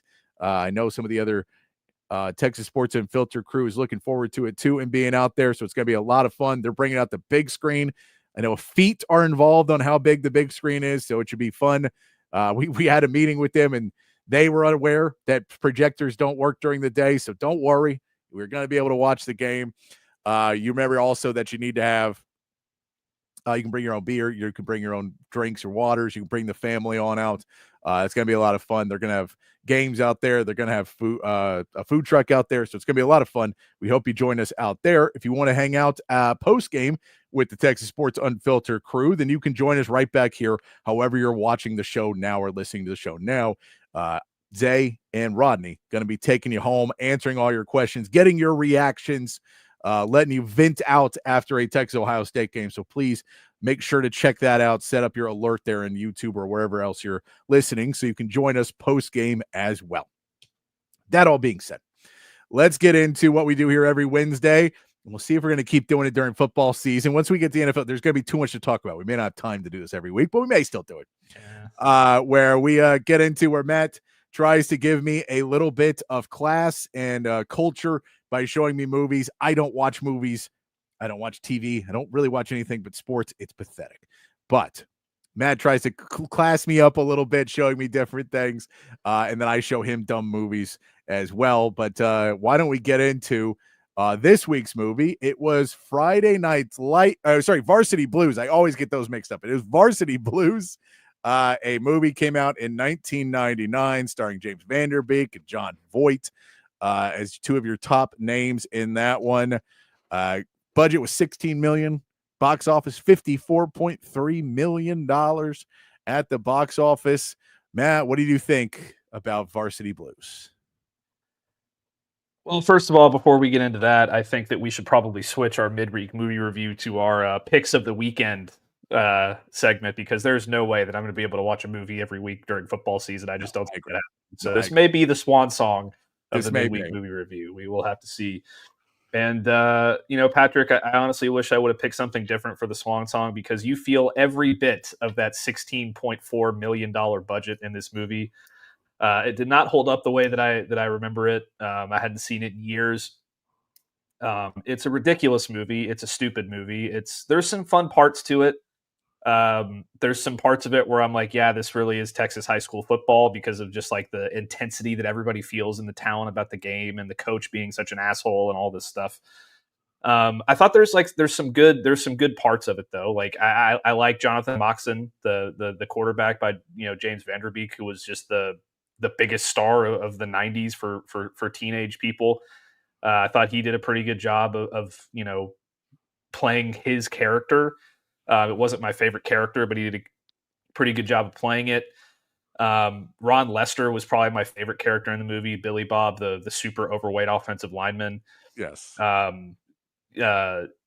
And then you had Scott Conn as Tweeter, who's also hilarious and one of my favorite characters. John Voight, I think, did a tremendous job playing a just complete dickhead coach that like has no regard for anything but himself. There's some parts of it that are reminiscent to Varsity Blues, like Moxon with his dad, and like his dad trying to push him to do certain things and play football and all this different stuff. And he just wants to go to an Ivy League school in Brown, but his dad's pushing him to play football. And then they have the most iconic line in that movie, which is, "I don't want your life," which I've been saying since I was in high school. Yeah, everybody says it. Everybody says it. But overall, this movie is just it brought back some memories from when I was in high school, because I had some party animals in my high school class that did a lot of similar things to this when I was there, specifically like the running from the cops and the strip clubs and the drinking and all that stuff. I wasn't one of them, I promise. I was a good kid. I was a good little kid when I was in high school. But this is just overall, this movie is just it's okay. It's a decent sports movie. It's really stupid and it's over the top. And like the teacher being a stripper is just completely unnecessary and like a complete waste of time. And I thought that was just horrible. The whipped cream scene is also super iconic, and it's like I look back at it and I'm like, this is the weirdest thing that anybody could possibly do in a situation. If you have a crush on somebody, just like invite them over and like, oh, look what I'm wearing. Nothing. It's like it's really stupid. This whole I wish we would have picked something different, Patrick. I really do. I don't, because I'm glad it wasn't another horrible, depressing movie. It wasn't bad. It was an okay movie. Yeah, exactly, Rodney. It is what it is. It's exactly what it is. There's so much hyperbole in it. Like everything is played to the tins, which is like everything that goes wrong in high school football, which I don't like. And I appreciate they showed more of those things in it than Friday Night Lights shows, where Friday Night Lights doesn't really tell you, oh, they're holding all these kids back and don't care about their education. And they also are going to, dope up players so they can play. And then pills are a major problem in high school sports, because that they're just going to let it play. And then there's all these really negative things that go along with it, but they really play him up. So they're not just kind of like, oh, Billy Bob has a concussion. They're like, well, he might be dying. Like, well, wait. All right, pull it back a little bit. Yeah. And then like James Caan's whole character, the coach, John Voight's character, the coach, is so over the top evil, like so over the top evil that you're like, at a point, do you think they went to John Voight and was like, you tone it down a little? Like, you don't have to be the worst guy ever. We get you're the villain of the movie. We're fully on board. You're the villain of this movie. So I like it. The whipped cream scene makes sense to me in that it is a move that you would do in high school. Like when you don't know anything and you have no idea what you're doing, that seems like the kind of dumb stuff we would have done in high school to be like, oh, I'm going to try and impress this girl. What are you going to do? I don't know. I'm going to jump off her roof. Like, how is that going to impress anybody? You're like, I don't know, but I think I can do it. And so stuff like that, when you're just really young and dumb, I think they worked well on that one. It is funny that they're at the landing strip as well. Obviously, of an establishment I've been to a few times in my life. But overall, yeah, it's everything is really over the top, and it's really a coming of age movie. So it's kind of meant more for teenagers, you can tell. And so watching in your 40s, you're like, this isn't meant for me. They're not aiming at me. They're aiming it for young kids who are like, yeah, I'm going to go to Brown. It's a weird thing to put the hero of the movie doing, but I get all of it. It's like, oh, I'm going to be a good student and everything. So it's silly, but I prefer that to watching another movie where the point of the movie is life is terrible, kill yourself. That is the point of half these movies you maybe watch over midweek movie music or movie reviews, is that everything is terrible. There's no point to any of this. And if you're the greatest ever at what you do, great on you. This one was like, yeah, John Moxley was just a pretty good quarterback. And then they also did make it feel like this one did, because the other Friday Night Lights, the whole movie, they're like, aren't these guys kind of weird for caring about high school football too much? And then at the end of the movie, they're like, nope, they were right. You should care about high school football more than anything else in life. And then in this one, they were like, aren't these guys kind of stupid for caring about high school football so much? End. And you're like, yeah, no, it's way, way too much. So overall, I appreciated their depiction of high school football more, probably because I'm not the biggest high school football fan in the world. I think there's a lot of great things that come out of high school football. I think there's also some terrible people involved in it that, if they were gone, would probably make high school football a lot better. But overall, the movie itself was just fun. It's stupid. It is clearly not meant for people in their 40s. So watching it, there would be times where you're like, I don't know. There's a scene where there's the naked girls, like, they're sophomores, and you're like, should I be watching this movie still? Am I on a watch list for it's streaming, right? I know they're not sophomores, but I don't even like the connotation of that anymore. I know I'm too old for that. I don't want to see that. Put your clothes on, ladies. Yeah. Did you ever see Not Another Teen Movie? Yes. Okay. Yeah. They did a good job of spoofing this movie in that, like, the same character that played Billy Bob in Not Another Teen Movie. And like every single play, he got a concussion. And at one point, they're just like holding him up on the field. Yes. It's like that like, I love that. And then the guy, Chris Evans, who plays the main character in that movie, did the reverse of the whipped cream scene where he's just like got it over his stuff. And it's, I thought that was great. But yeah, I've not seen that in a long time either, but this is definitely something, and they also spoof the coach tremendously, which was awesome. But this is just a movie that, like, I think you're absolutely right. When I saw this in high school, I thought it was the most awesome thing ever, and that was the last time I saw it. Yeah, so that was the memory I had of it. And now seeing it when I'm 38 years old, I'm like, yeah, this is just weird. Like that, like there's a lot of weird stuff. That the sophomore thing also kind of threw me for a loop a little bit. I was a little bit uncomfortable with that. I get it. Like he's a senior in the movie. Now he is probably in his like late 20s when they shot this. So it was a little bit creepier too. You're like, there's no way that guy's remotely close to high school age. None of these guys look like they're in high school. Yeah. James Vanderbeek is 48 years old. So 26 years ago, he would have been in his 20s. So, it is what it is. Rodney, exactly. Rodney, I hope you're not doing that with Tweeter, but it's one of those things where I'm very disappointed because I had good memories of this movie, and now I just never want to watch it again. No, I'm not gonna ever watch it again either. Now if it comes on, there's scenes that I'll watch.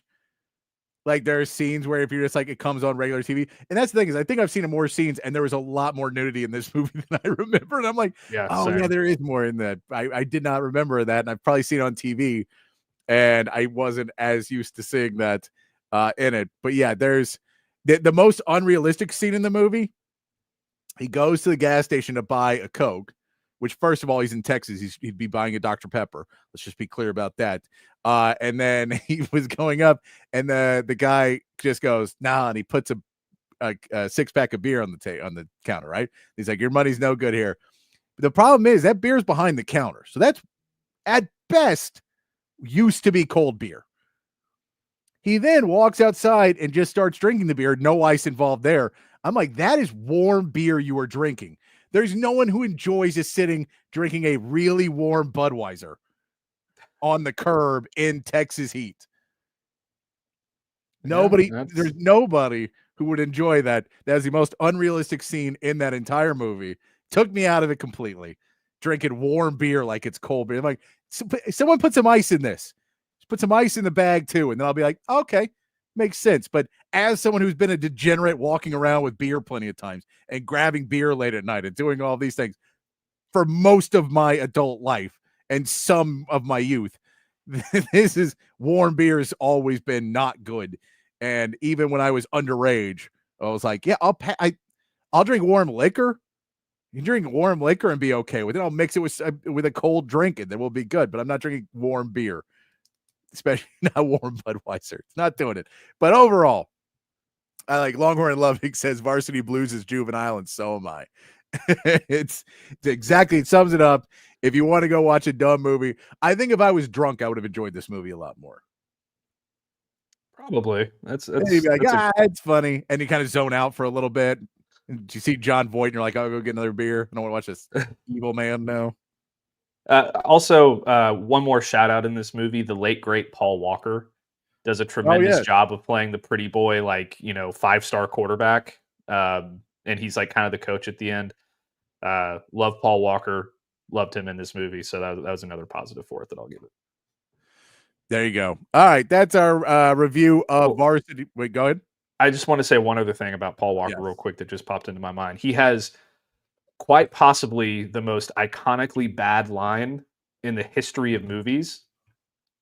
When in Too Fast, Too Furious, he's walking out of the police station and Tyrese asks him, like, what happened? He's like, I don't want to talk about it. And then Tyrese says, he's like, no, man, I want to hear about this, homie. And then Paul Walker, the whitest man in the world, looks back at him and says, forget about it, cuh. Best line he's ever spoken. Best line ever. Everybody go Google the clip. It's hysterically bad and it's amazing. You're welcome. Scott Conn is 49, so he was 23 when this movie came out. 23 when they were just sophomores in the back of the car. That's it's like, I get it, makes sense in the movie, but I don't like it. It seems dirty. That'll wrap up midweek movie reviews for the time being. If we need to bring them back at some point, we'll bring them back. But our lives are about to get a lot busier with a lot of football happening, and we'll have a lot more to talk about with football. It's just something to tide us over a little bit more during the off season. But it's game week. We're getting closer and closer to game week, and then the NFL starts up in a week. So we get into that. And Matt, I wanted to get into this a little bit. I think on Wednesdays we'll bring this into the equation more than midweek movie music. I want to put some of our power rankings out there. We'll just kind of start early. Let's start a base of our power rankings this week. And the next week we'll go further into the power rankings and set them before we really get into it. But I want to get into a little bit more. I want to get your picks on who you have in your NFL power rankings. Who are some of your top teams? Who are let's start tier one. We'll start with tiers. How about we do tiers to start our power rankings this week? And then next week, we'll actually start to flesh it out a little bit more, see if anyone moves up or down in the thing. But since we got to start our actual power rankings, the Open Gym NFL power rankings, let's go ahead and start with our tiers. And tier one, give me some of those teams, Matt, that you think are tier one NFL teams. Real contenders, let's say. Contenders. Okay, I've got 4 teams that are tier one that I think are the 4 teams that really have a chance to win a Super Bowl. Okay. And that's how I kind of define tier one is you have a legitimate shot, you're a Super Bowl contender. Yes. I think the Buffalo Bills are in there. And this is the tier itself is in no particular order. I'm sure we'll flesh that out later. But for me, the 4 tier 1 teams are Buffalo, Philly, Kansas City, and Baltimore. I think are the 4 teams that you look at there. I'd like to add another team from the NFC. I think that Los Angeles, the Rams, would be in there for me if I wasn't concerned about Matthew Stafford's back right now. Yes. So if you take that out of the equation, they would be there. But right now, I just can't quite put them in there yet. I have to see him play healthy for a little bit. No, and I agree, because I think there's another team that's right on that edge for me as well, but it's Detroit. I think Detroit is right on that edge as well of they keep getting closer. The question is, you lose 2 coordinators, and where does that put you? This is the first major change in the Dan Campbell run that you feel like Dan Campbell. And we know, so the Eagles, we saw, they have their guys. They're the best team, right? All their coordinators walk away after a Super Bowl win. They come back the next year, and it all starts to fall apart. And they hire the wrong guys, whatever it is, it doesn't work the next year. Then they go out and get some more good coordinators, and everything starts to change, and they win another Super Bowl, right? So it feels like for the Eagles, they kind of went through that. And the Lions now, are they going to be able to have no setbacks and just keep rolling? And, Ben Johnson already laid the foundation. New play caller is not going to be a problem. Maybe the defense will step up more. I know Aaron Glenn had that defense playing better than they were at the end of last season because they were starting to get shredded a lot more because, they don't play complementary offense. Let's put it that way. They move the ball down fast and the defense is on the field a lot. But I think that they fall into that tier 2 as well, just because they're not quite at that level. So I'm with you. I think tier 1 is those 4 teams that going into the season, the ones you feel really, really good about are the Buffalo Bills, the Philadelphia Eagles, the Kansas City Chiefs, and the Baltimore Ravens. And I think this falls into as well when you look at it and just go, well, quarterback play matters, doesn't it? Because you get Josh Allen, Lamar Jackson, Patrick Mahomes, and Jalen Hurts. Quarterback play seems to matter in that tier 1. Let's go to tier 2, and I guess we can put 2 of the teams on tier 2 really quick as the Lions and the Rams. I think the Rams have a little bit more to prove, as I think their defense is still going to be really good. Jared Verse in his second year is going to be even better. But offensively, there is some worries about, is Puka Nacua still Puka Nacua? Is he going to be really that level of guy? Can Williams step up that same way he stepped up last year in the touchdown department at running back? And where does Devontae Adams fit into this team? Now, those are questions, but they're not. That doesn't mean they're bad. It just means we have to see it to see, is that a real number 1 tier contender? Or maybe they're a good team, but maybe they're missing a piece or 2. And I don't know if we know for sure that they have all the pieces to get it done. Is the offensive line going to be good enough to protect Matt Stafford if he is playing? So I think those are some of the questions you have to look at. But I'm with you, Lions, and to me, the Rams do fall into that because great coach, great quarterback. You love, my friend sent me Instagram the other day, a video of Matt Stafford playing for the Lions when he gets sacked or gets hit after a throw and his arm's like out of the socket and everything. And he's just going over like, get me back in. And he comes back in and wins the game. He's tough as nails. He wants to be on the field. Yeah. It's just your body betrays you. Father Time is undefeated. Yeah, that was his rookie season, I believe. I think it was against I want to say it was against Cleveland. That was one of the most badass moments from any quarterback that's ever existed. Especially like you think about, he was mic'd up during that. You could hear what he was saying and he was going through. Just the toughest, arguably the toughest guy that's ever played the position. You can't take that away from him. So yeah, Detroit and LA are definitely in my tier 2. I think I've got 4 other teams in there. Okay. The 4th one I'm not as confident about, but I think they deserve to be in there because I think they're going to win their division. And that's and for me, these are teams that can compete for a Super Bowl, but I just think that they're a step behind tier 2. Yeah. So I've got Detroit, the Rams, Green Bay, Denver, Washington Commanders, and the Tampa Bay Buccaneers in my tier 2. So we're going Green Bay.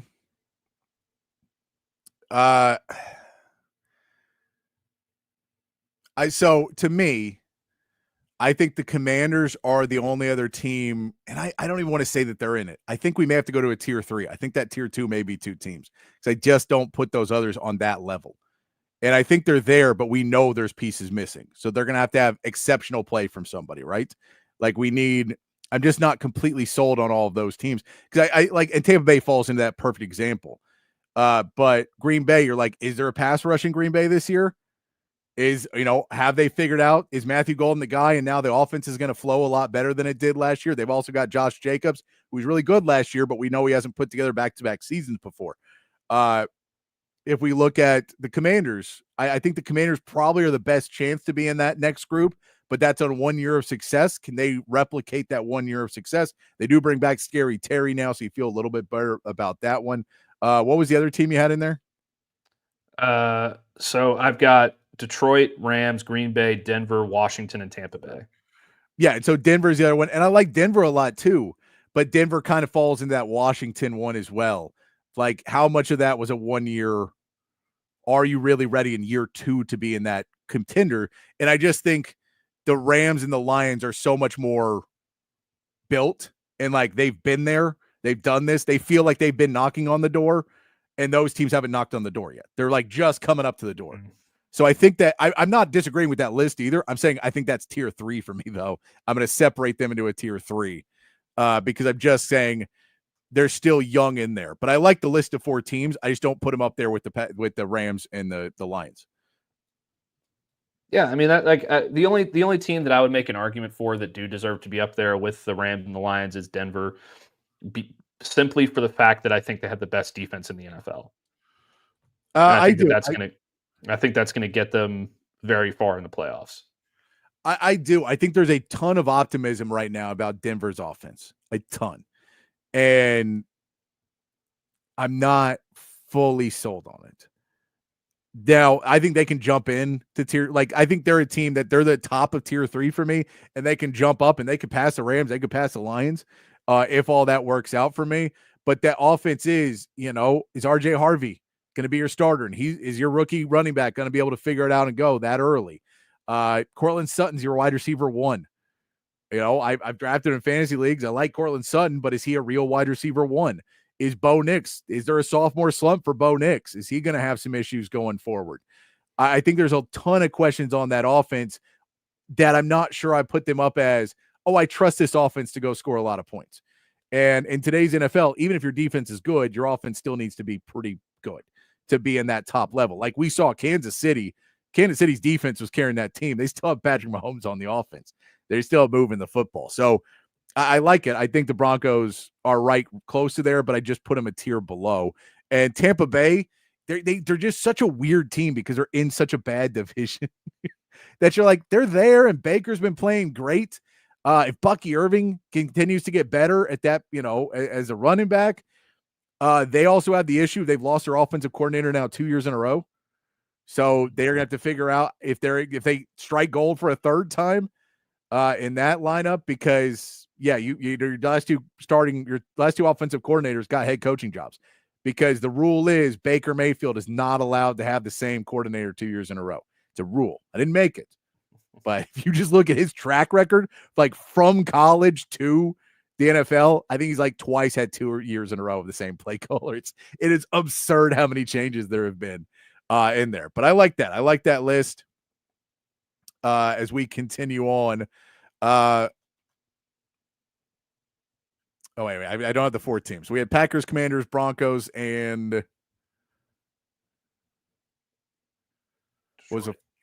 Detroit was already up there. I've got Detroit and the Rams. So I've got Detroit. Tampa. I didn't have the Sorry, I didn't write them down. Told you. Unless it's written down in front of me, nothing. All right, tier 4. Tier 4 teams. Now we're starting to get into the tier slop. 3. No, I'm saying I have tier 2 is Lions and Rams. I put a tier 3 right below it of those 4 guys. So we are on to tier 4 now. Okay. Let's see. What do we think about the Bengals, the Vikings, teams in that area? What do we think about those? So hold on, I'm kind of updating my thing here a little bit. My tier 4 is the Chargers, the Bengals, the 49ers, the Cowboys, the Vikings, and the Texans. Because I think that those are all teams that are capable of competing for their division and coming in second or maybe third, but probably second if at worst. The Texans, I still think, are going to win the AFC South. I think San Francisco has a really good chance to win the NFC West, and Minnesota is going to be competing even though they have a terrible quarterback. But that I have 6 teams in my tier 4 if we're on tier 4 now. Okay. No, I like that. Okay. I mean, I probably have the Cowboys lower on my power rankings. They may be at the end of that one, but I probably have them a little bit lower, but I'm a little bit lower on them than you are. So I'm going to leave them in tier 4 for now. I'm going to leave them in tier 4 for now. And then next week we can relitigate that one a little bit more, how we feel about it, if they've re-signed Micah Parsons or not. How many players we think are actually going to be there on week 1. And, because the power rankings we're not predicting at the end of the season. We're saying right now, these are the teams we think are going to be the best teams in football. So as we go, I do think the Chargers have a lot going for them. We know they've built up more and more. The Bengals have to be in this discussion because we put them off for too long. The Bengals, look, that offense is going to be super potent. They bring back Trey Hendrickson. I don't know if it's going to help that defense too much, but that offense is going to be super potent. 49ers, we know what they can do. It's disrespectful to pretend that last year was the new norm until it becomes the new norm. And the Cowboys and the Texans, I'll say the Texans fall into this solely in the fact of what you said is they can win the AFC South. Until we see that offensive line, they have to fall down the list a little bit. But I agree with you. They can win the division. And then the Vikings, they were really good last year. That defense was really, really good. I know we don't think a ton of J.J. McCarthy, but the wide receiver core, hell, you can throw the ball up to Justin Jefferson, and anybody can throw the ball up to Justin Jefferson. So that offense will move some. I think Jordan Mason was a good pickup as a backup running back to go with Aaron Jones, because you have an aging running back there. They just picked up Adam Thielen again as well. So the hometown kids coming back to Minnesota to help them out early in the season until they get Jordan Addison back and some other pieces. So I think there's a lot going for the Vikings that they got to be in that group as well. So I like that. I like that as a tier of teams that can win their division, can be in the playoff hunt, and feel like, because I'll say this for the Cowboys, if they feel like if they miss the playoffs, things have gone wrong, I just assume things are going to go wrong. That's more of the line. But I get where you're at, where you're like the Cowboys' goal should still be with Dak Prescott, getting George Pickens, having CeeDee Lamb. Hopefully Micah Parsons is going to be there and his back is not tight. All of those things will happen. And then you go, there's so much talent on that roster. They should be a playoff team. They're just in a tough division. Yeah, and that's kind of where I go with tier 5 is teams that I think are pretty good teams, but they're just not going to be competing for a division title. Okay. And they could miss the playoffs entirely, either because they're in a good division or they're just not quite there yet. All right. The Steelers are one of those for me. Yep. The Seahawks and the Cardinals are both there in the NFC West for me. I like it. The Bears are there for me. I think the Bears are going to be good, but I think that division is the best in football. So I just think it's going to be really hard to get over the top there in year 1 for Ben Johnson. I agree with you completely. Miami is right there. And then Jacksonville, Atlanta, and the Jets are there. I'm higher on the Jets than I think some people are. That's just a really tough division. It's going to be hard to compete with Buffalo there. But so I guess I've got 7 teams in that, or 8 teams in that. I'm doing math live on air. Yeah, 8 teams in the 8 teams in tier 5. Okay, I go through them all again one more time for me. Pittsburgh, Seattle, Arizona, Chicago, Miami, Jacksonville, Atlanta, and the Jets. Okay. All right. Yeah. I mean, because I think we're getting through most of the teams that can compete. So some of these teams, I agree. I think there's a lot of teams in this that are going to move up. that will be higher than tier 5 as the season goes and we start to figure them out. Like the Cardinals could figure it out. The Seahawks could figure it out. If Ben Johnson is magic, then the Bears are in that conversation. And then we could also see that the Dolphins fall off, that this is the end of the Mike McDaniel era in Miami. And it just broke apart at some point. Falcons and Jets and Jags could all be good or fall apart. I think this really is in that middle of the pack. Like this team could win 12 games or 5 or like 12 or 6. And I could buy either one. And you could sell me either 12 wins or 6 wins. I think that's kind of this tier 5. I think is where we hit. So then we get down to tier 6. And now we're starting to scrape. Go ahead. Before we do that real quick, the reason that I have a lot of these teams in tier 5 is because I think they all have good quarterbacks that need to prove something this year, or, they have a question at the quarterback position that I'm not quite sure. I think there's talent there. Obviously, Aaron Rodgers is one of the best quarterbacks that's ever played. So if he can play decently, Sam Darnold was great last year. We don't know what he's going to do in Seattle. Kyler Murray plays more Call of Duty than he watches film. We're still waiting to see what Caleb Williams does. We're still waiting to see if Tua plays healthy. We're waiting to see if Liam Cohen can fix Trevor Lawrence. We don't know what we're going to get with Michael Penix, and Justin Fields is like on his last opportunity. So that's kind of why I have all those grouped together also. I think we have 6 teams left. Am I correct on that? We have 1, 2, 3, 4, 5, 6, 7 teams left. 7 teams left. I don't know who I'm missing there. I'm missing somebody. We'll find them in a minute, though. We will find them in a minute, I'm sure. All right. Oh, okay. I can see them. I found them. All right. Let's go through our next couple of teams. This next one, I think, is kind of the tier for me of young. Am I we're in the same ballpark that these are young teams that could be decent, but they're just too young right now? Mostly. Because for me, this next tier has teams like the Raiders, the Patriots, the Titans, maybe in this, of where like there's some young talent on those teams. There's a lot of young talent, but I don't think they're going to be anything this year. Yeah. So I've got 4 teams, and it's all, it all kind of fits that mold. The Raiders, the Giants, the Patriots, and the Titans.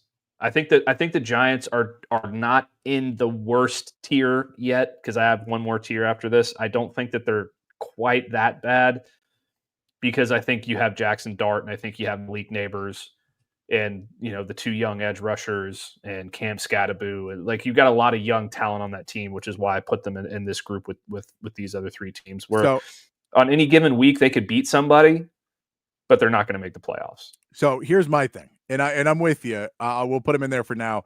They may, when we get to numbers, fall to either the end of that or the next one, because Russell Wilson's their quarterback. And when they put Jackson Dart, I will climb them further up my board. But as long as Russell Wilson is their quarterback, I'm going to put them lower, because now they're not a team of the future. They're playing a washed up quarterback who's been on 3 different teams the last 3 years. So that to me tells me that they're not there yet, but I think they'll eventually get there. All right. So then we'll hit our last tier.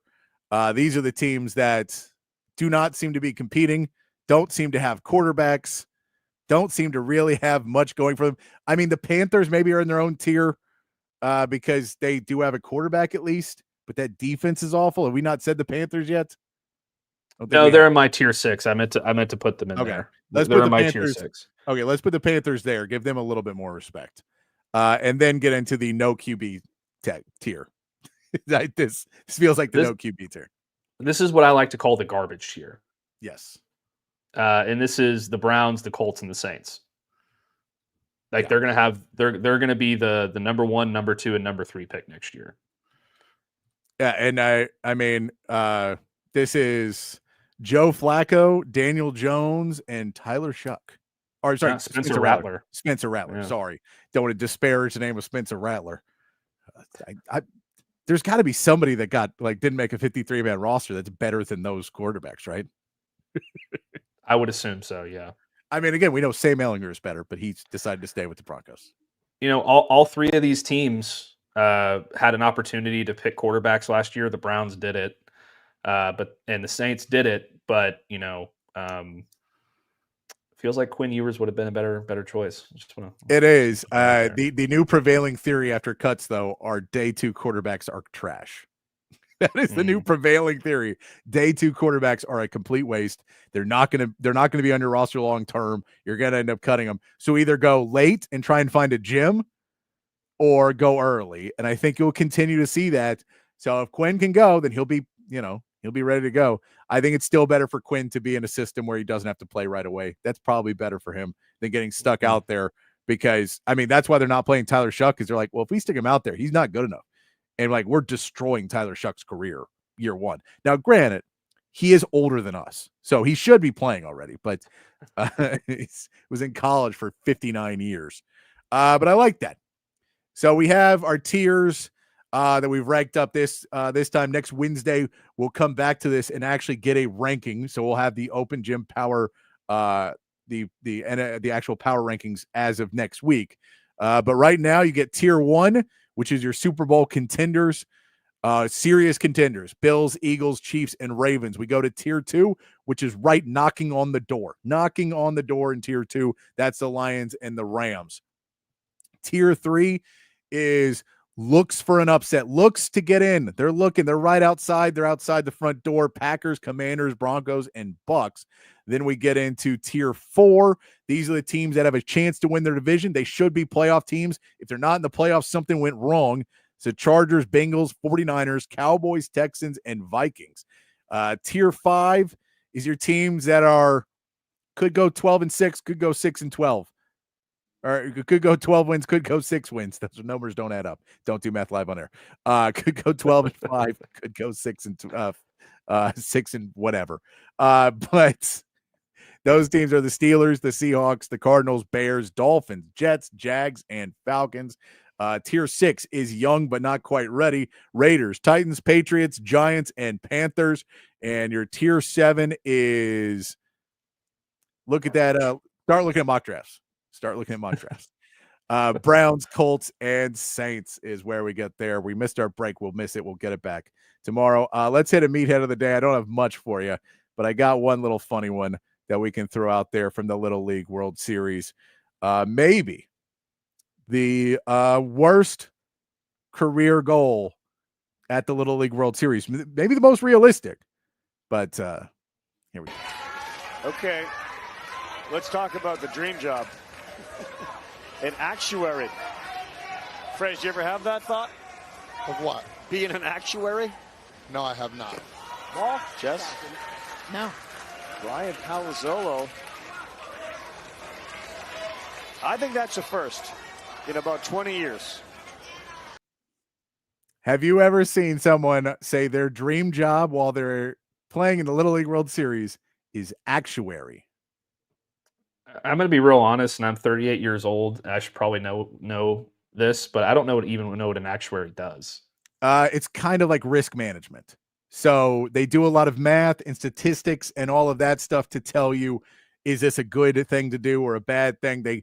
You can have an actuary that would tell you the benefits or the pros and cons of why you should open a restaurant or should not, or why you should build this road here or build this road there. It's all about math and statistics and stuff like that. So he probably loves math, and someone told him about it, but risk analysis and risk management is probably not the funnest thing for young children. I mean, good for that kid. He knows he's not going to go pro in baseball. But still, you can have a better dream job than the kid who walks around and goes, there's a 62% chance you'll break your leg if you try that skateboard move. You're like, shut up. We're kids. Let's have some fun.